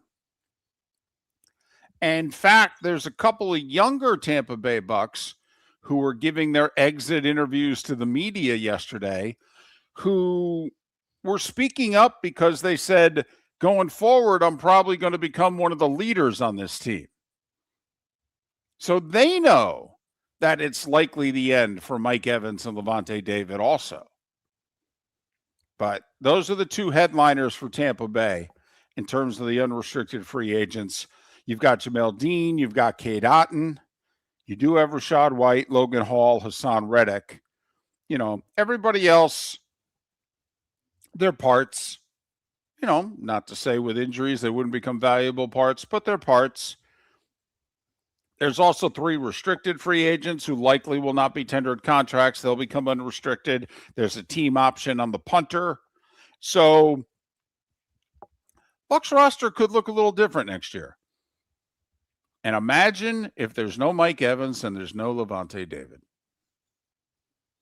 Who replaces them on the field and who's going to replace them in the locker room? There was a theme that emerged yesterday from the Tampa Bay Bucs locker room. The media asked the guys, so what happened? I mean, you were 6-2. What happened? And a lot of him and hawing. But a couple of the guys said, we started to have a lot of injuries and we stopped practicing. We had a lot of walkthroughs because of the injuries. And a couple of the guys said, we were a different team after that. And that in the future, and they all want Todd Bowles back, by the way, at least those speaking publicly. But in the future, a few of them said, yeah, I would recommend to Coach Bowles that if this happens again, that we got to find a way to keep hitting. Even if the practices are really short, we got to find a way to keep hitting. We became a different team, and they all but said they became a softer team. So just throwing that out there. Emerging from the Bucs locker room, because yesterday was garbage can day, as they like to say, garbage bag day, in which you just go to your locker and you throw your stuff in the garbage bags and you take the garbage bags to your car and you just throw them in the trunk and you're done. Out of here. See ya. So just wanted to share that with you. But yes, the Dolphins, the Jags, and the Bucs. Identical records over the last 4 seasons, 35 and 33. And then, playoff berths, Jacksonville 2, Miami 2, Tampa 3. Playoff wins, Tampa 1, Jacksonville 1, Miami nothing. We'll see what the Jags can do this Sunday against Buffalo.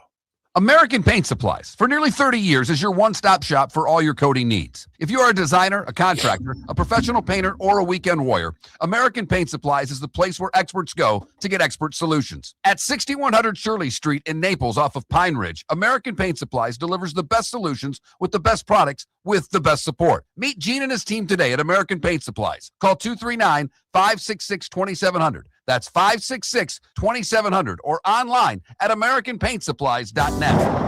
Got a cracked window or foggy glass? Don't wait for the next storm to make it worse. Your local Glass Doctor Home and Business is just down the road and ready to help. From leaky frames to shattered panes, we've got the tools and the know-how to get your home or business storm ready. With flexible scheduling and our done right promise, you'll be in good hands. So before or after the weather hits, call your neighbors at Glass Doctor. Glass Doctor, Glass Doctor.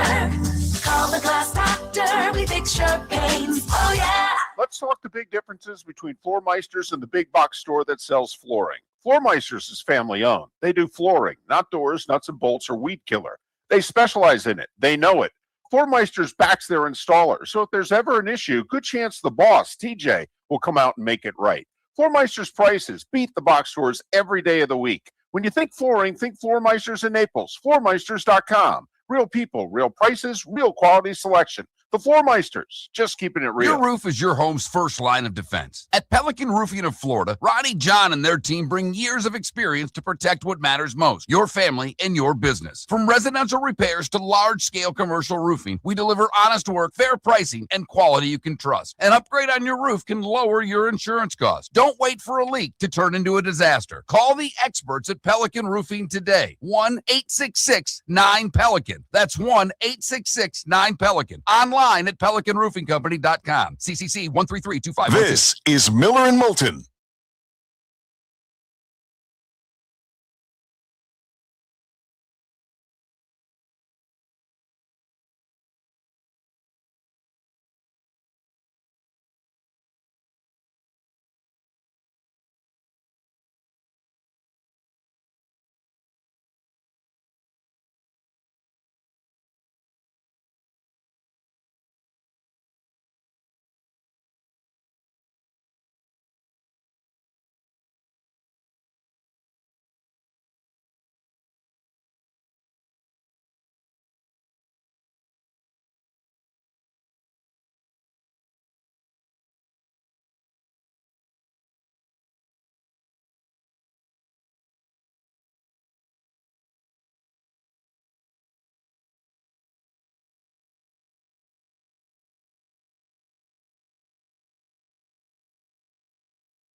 Welcome back to Miller and Moulton. Text the guys what's in your mind at 21,000.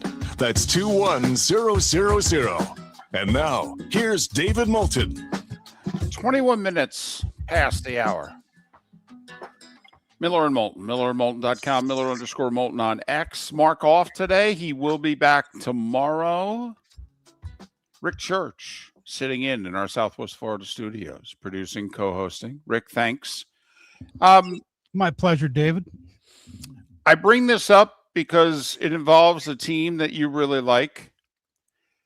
So the Cowboys fired defensive coordinator Matt Eberflus, or the word's out that they're going to. Maybe they haven't hasn't arrived at the office yet. I don't know, but not a surprise. The defense was lousy this year. Eberflus tried to fall on the sword late in the year, but I mean, you knew he was going to get blamed, whether it's his fault or not. And so he's out. This will be fourth new defense coordinator in 4 years for the Cowboys, by the way. So Brian Flores is a free agent. Minnesota tried to lock him up after last season. Flores said, no, I want to see what's out there. Rick, if you were Brian Flores, do you think going to the high-profile Cowboys, who I think finished in the bottom 3 statistically, defensively, do you think that helps you get the head coaching job you long for more than returning to Minnesota? No, I do not. I mean, that is going to be a big rebuild on that defense. Now, you know, I don't know what kind of cap money they have. They'll probably make a lot of signings. They'll probably try to, trade for Max Crosby. I'm sure they're going to go defense heavy, obviously, in the draft. But it seems to me like the Cowboys defense is a long build. I don't know. Brian Flores is qualified for a head coaching job right now. Well, I think so. In fact, I would love for my team, the Giants, to hire him. Sorry, Rick. No, I was just going to say, I think more what's holding him back is, the situation with suing the NFL and some of the personal situations in Miami with Tua. I think it's those things rather than his ability as a coach that are maybe making some teams hesitant to reach out to him as a head coach. But he's ready to be a head coach now. If go to Dallas is not going to launch him. Well, he was already a head coach, and he had 2 winning seasons. Yep. And they haven't done much better without him than with him. In fact, the rosters that he had were not as good as 3 of the last 4 rosters in Miami. I'll tell you that. Here's the other thing. I mean, if somebody hires him, doesn't that kind of undercut his lawsuit? Doesn't the lawsuit kind of go away if somebody hires him? I mean, there's almost a part of me that if I was Goodell, I'd reach out to a team and go, please hire him. Please hire him. Please, because the lawsuit goes away. And we don't want discovery. We never want discovery. Why do you think this Gruden lawsuit is such a pain in the butt? It's because of discovery. And we're pretty close to having it. And this ain't going to be good for us. By the way, you mentioned the Cowboys and cap space. Yeah, they're $33 million over the cap. Oh, yeah. Now, obviously, you can, you go to Dak Prescott, you probably turn one part of his contract into another. You can alleviate that. Certain guys may come off the cap, but you could do that. But right now, the Cowboys are not in a good cap situation. And is Pickens a free agent too? He is. He is. Yes. He's going to want a boatload. There's no doubt. He's going to look at T. Higgins and say, I want that. In fact, he's probably going to want a little more, but at the very least, he's going to say, I want that. And if you're Dallas, can you afford to pay it? Can you afford not to? So, yeah, they've got their issues. But, the Cowboys, obviously, high profile. If you have success there, it maybe will lead you to becoming a head coach more quickly than if you have it in Minnesota. Think about it. He was defensive coordinator on a 14-3 team, and he didn't get a gig. So, and one of the best defenses in the NFL, hands right, down, last year. And I could argue that the defense carried the Vikings to the 9-8 season they had this year. The offense held them back. I mean, it was certainly a playoff defense. I mean, I think statistically it was top 10 in the league. And considering how they got little help from their offense, I mean, Johnny Mack on the text line said that he's not in Minnesota. No, he's still in Minnesota. He's just not under contract as of now. Right. I mean, his contract expires at the end of the season. Well, the Viking season is over. Yeah. I mean, technically the Vikings can probably negotiate with him until the beginning of the new NFL year in early March. But the fact of the matter is that his contract ended at the end of this season and the Viking season is over. So if you're Flores, I mean, you're trying to become a head coach. You've done terrific things in Minnesota.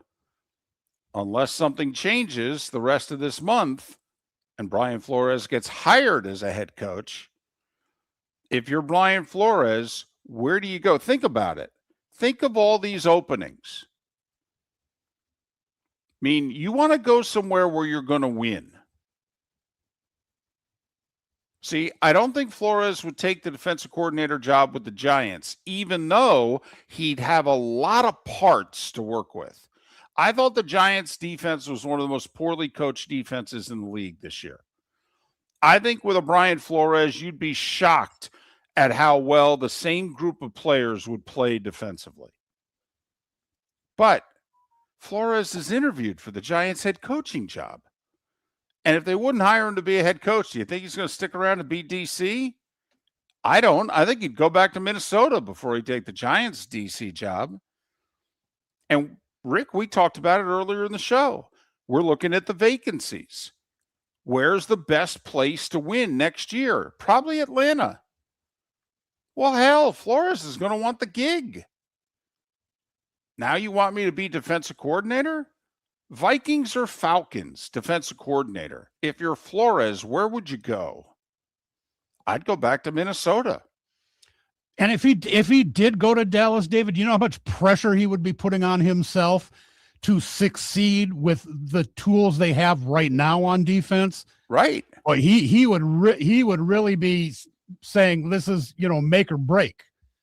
You go to Dallas and you stink for the next 2 or 3 years like they have, or it takes him a few years to turn around. He's delaying his opportunities that much more. I think so. I mean, Kellen Moore didn't get a head coaching job being the offensive coordinator in Dallas. Where did he get it?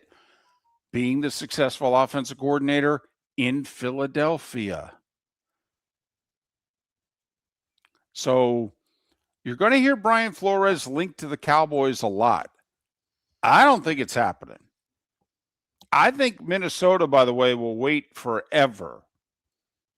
Forever. They'll let the whole coaching, hiring process come and go. And then they'll call Flores and say, hey, man, you got a home here. We'll give you a raise. Don't worry about that. Okay? If you can't get a head coaching job, and we will do everything we can to get you a head coaching job. But if not, you can come back here. We ain't hiring anybody until you leave us. So just wanted to throw that out there. Diana Rossini, the first that I saw to say that Eberflus going to be out in Dallas. Not unexpected, but we got 6 head coaching vacancies. I think we're going to have more. I would hire Brian Flores to be a head coach again. I would. he was somewhat successful his first time around. And I have to believe he's going to be in a better situation the second time around once we found out all the turmoil that was going on in Miami. So, Miller and Moulton. And I know I said it earlier, Rick, but I'll say it again. The Giants need a tough blankety blank as their head coach. They really do. They need discipline, and they need a tough guy. And I think they need Brian Flores, who, by the way, is from the Bronx.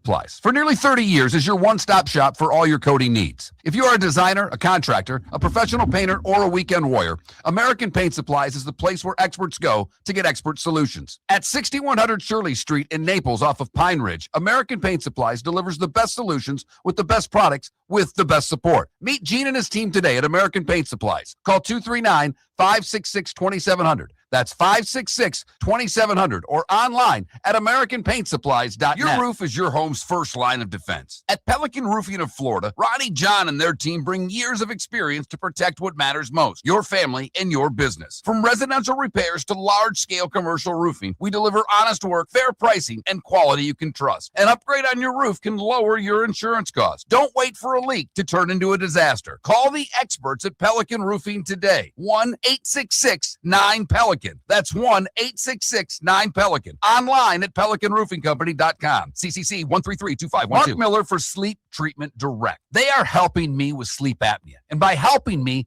I mean curing me. No more CPAP machine. No more snoring. No more tossing. No more waking up exhausted. Their expert team got me the right treatment fast and hassle-free. If you want to feel energized and get rid of your snoring, call Sleep Treatment Direct today. 444-1741. That's 239-444-1741. Sleep Treatment Direct. Sleep safe and sound. The Cape Coral Police Department is growing, and they want you to be a part of it. They're hiring new officers. Starting pay is between $74,000 and $90,000, depending on your experience. And with a $10,000 hiring bonus, you could be making $100,000. Enjoy paid holidays, off-duty details, plenty of OT opportunities. They're also hiring dispatchers and professional staff. So go to CapeCops.com. CapeCops.com. Be brave, be best, be Cape. This is Miller and Moulton.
You're listening to Miller and Moulton.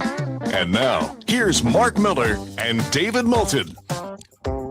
22 minutes till we're out of here.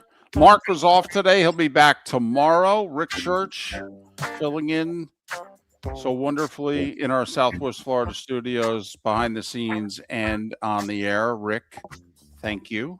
Thank you. Appreciate My it. pleasure.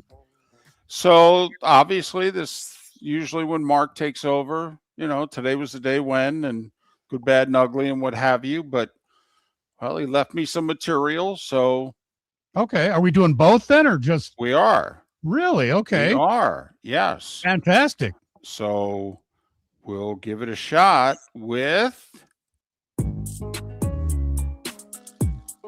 It's that time again, nearing the end, but not quite there yet. Here's Mark Miller with Today Was the Day When. Well, I'm going to go all the way back to 1681. It was the first recording boxing match. It was put together by Christopher Monk, who was the second Duke of Albemarle. And the match was between his butler and his butcher. Wow. Unreal. Happy birthday, New Mexico. 114 years ago today, they became the 47th state in the Union. Merrill Lynch, founded in 1914 today. Teddy Roosevelt died on this day in 1919. He was the 26th president of the United States. Remember World War II, December 7th, and people signed up the next day. One of the very first in line was Bob Feller. Well, it was not even a month later. Bob Feller reports for duty on this day in 1942 in Norfolk, Virginia, after enlisting in the Navy. Take a look at Ted Williams' career stats and Bob Feller's career stats, and just do yourself a favor. Average the 3 years before and the 3 years after. And whatever that averages out to be, fill those years in for the war years that they missed. Add those stats to their final career numbers, and then tell me where they rank amongst the all-time greats. I have always said you could make the argument that Bob Feller was the top 10 pitcher all time. And I certainly have no trouble making the argument that Ted Williams was the second best player of all time, behind only Babe Ruth. Remember Mutual of Omaha's Wild Kingdom? Of course. Started 63 years ago today. Marlon Perkins on NBC. Sunday nights. Yep, no question. Right after football. Yep, that's it. Football got off on time. That's right. Remember Schoolhouse Rock? Absolutely. Conjunction junction. What's your function? Hooking up words and phrases and clauses, Rick. Come Very on nice. now. Very nice. It began on ABC today in 1973. Love it. Wheel of Fortune debuted today in 1975. What network did it debut on? NBC?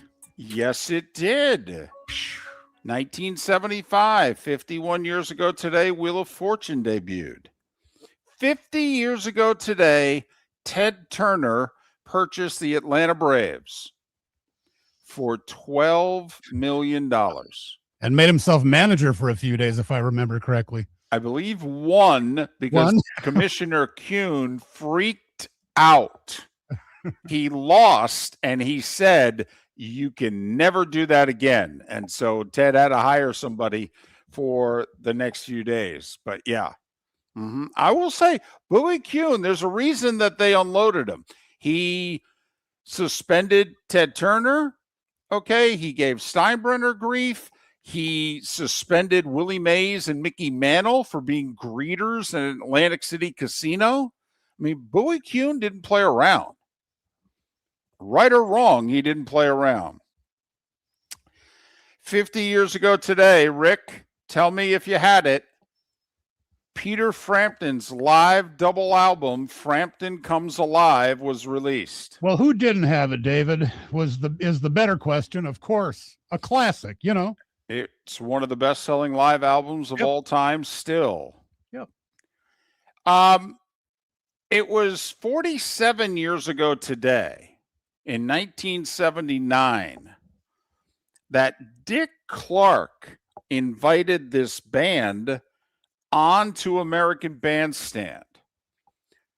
The band was the Village People, and they performed YMCA. And America has been very different ever since. Today in 1980, a very controversial game. Steelers hosting and beating the Houston Oilers 27-13. This followed an AFC championship game 2 years earlier in which the Broncos' Rob Lytle clearly fumbled going into the end zone. Broncos had like first and goal at the 1 or 2. Lytle tries to go over top of the pile. The Raiders hit him. The ball comes loose. The Raiders recover. The officials miss it. Denver before the days of instant replay, kids. Well, exactly. So Denver scores one play later, wins the AFC championship game by 3 points, goes to the Super Bowl. Madden retires, I believe. I believe that's his last game. 2 years later, we're in Pittsburgh, AFC championship game. Dan Pastorini throws a fade pattern into the corner. Mike Renfro makes a great catch against Mel Blount. Touchdown. It's ruled incomplete. The officials confer for a couple minutes and decide, nope, incomplete.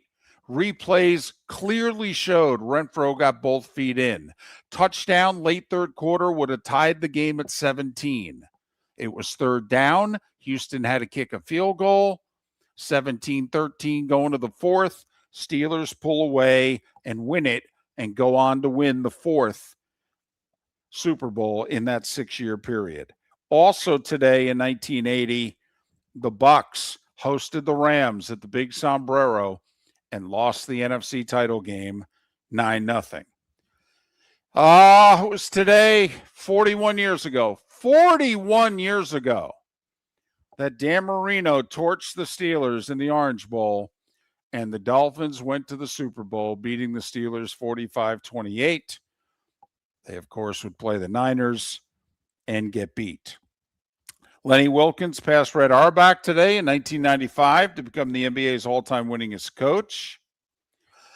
Florida State, 12 years ago today, with Jameis, beat Auburn 34-31 to win the national championship.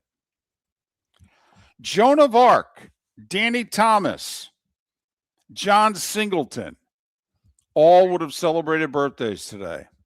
Lou Holtz is 89. Nancy Lopez is 69.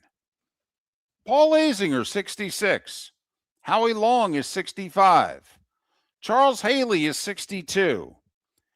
Gilbert Arenas is 44. A.J. Hawk is 42.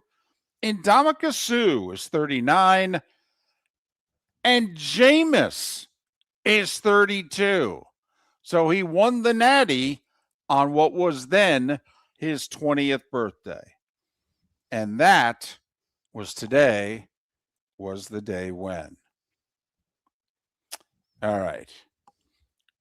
What do you say we go good, bad, and ugly? Are you ready? I'll give it a try. Play the intro. Let's go. Time to see life a little bit differently. Here's Mark Miller with the good, the bad, and the ugly. What you got, Mark? Well, we'll go to Rhode Island, where firefighters rescued a dog from an icy pond. It was a yellow lab. Obviously, the owner and his dog were wandered out onto a thin layer of ice. And it was the dog that fell through the ice. It was 26 degrees out, wind chill of 14.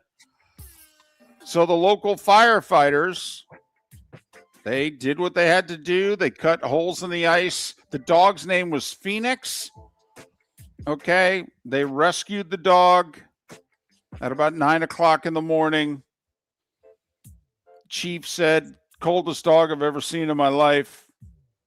Okay, firefighters, some of them had frostbite, but they said, hey, first successful call of 2026.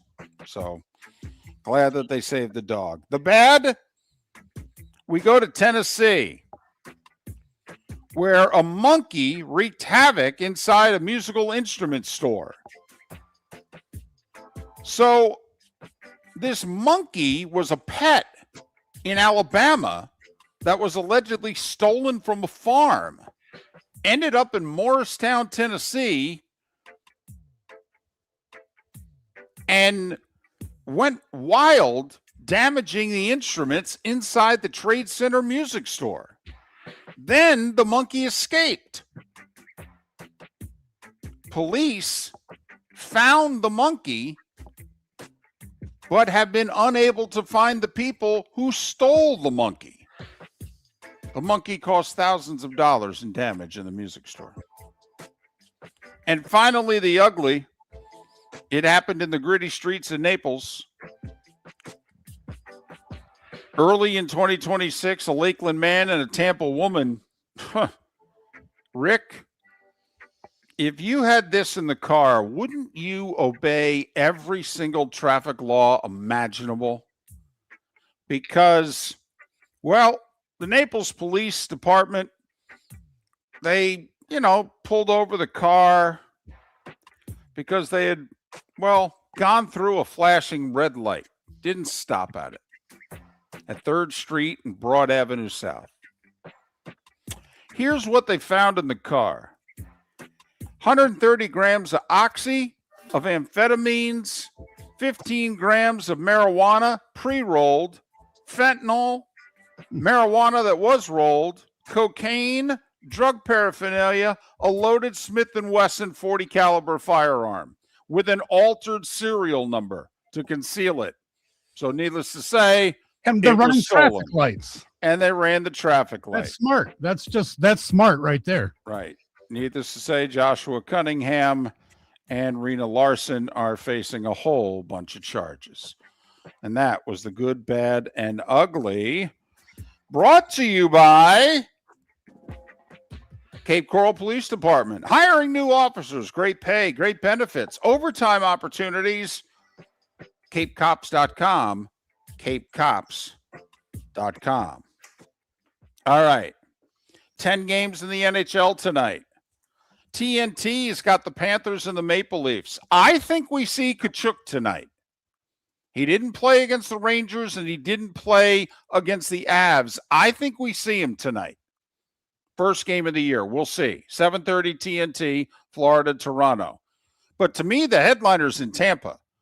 The Avs and the Lightning. Lightning have won 7 in a row. Colorado's lost 3 games in regulation all year, but one of them was the last time they played against the Panthers. Do we think Colorado's losing 2 in a row when they've lost 2 games out of their first 39? It's a virtual pick'em tonight in Tampa. Avs and Lightning. 7 o'clock. NBA 6 games. Rick, I know what you'll be watching on NBC and Peacock at 8 o'clock. Your T-Wolves hosting the Heat. I'll be there. They beat them 3 nights ago. I know Miami. that. I know. 11 o'clock tonight on Peacock will be Dallas and Sacramento. Orlando on the road in Washington at 7 o'clock.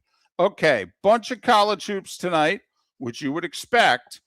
Only 2 system plays. Remember, ranked team favored on the road against unranked home dog. Penn State getting 22.5 at home against Michigan. 7 o'clock on FS1. Penn State's the system play. The other system play, your Gophers, Rick, getting 6.5 at home against Iowa, 8 o'clock Big Ten Network. Now, UCF is on the road and ranked, but Oklahoma State's favored. Georgia on the road and ranked, but the Gators are favored. So they're not system plays. Good college hoops all over the place tonight, though. Hey, Rick. Yes. Thanks for doing this. My pleasure, David, as always. Appreciate it. Because, these are great hours for great pay. I don't know if you're aware. So, I'll remember that next time my alarm clock goes off at 4 a.m. Please don't remember it. We need you. Please. Mark will be back tomorrow. Seth Everett, Bud Elliott, Chris Perkins, they'll all join us as well. Have a great rest of your day. Thanks for listening, Miller and Moulton. Play all night, play all day. Experience in paradise at Seminole Casino Hotel. We're bringing you more with real cards and real dealers 24/7. This is the place where the action never.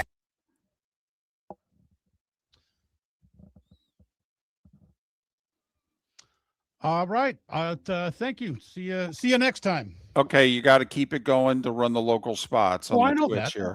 I just took it out of our headset. Yeah, I know that. Do I have to cut a promo or no? No, Mark said he was going to do a generic one. Okay. So we're all set. Hey, thanks again. Do me a favor. Yes. Text me your address again so I can send you a check. You got it. All right. Thank you. You bet, David. Thank you. See you. Off of Pine Ridge, American Paint Supplies delivers the best solutions with the best products with the best support. Meet Gene and his team today at American Paint Supplies. Call 239-566-2700. That's 566-2700 or online at AmericanPaintSupplies.net. Lee County Economic Development will release its 2025 annual report on February 5th at their annual meeting.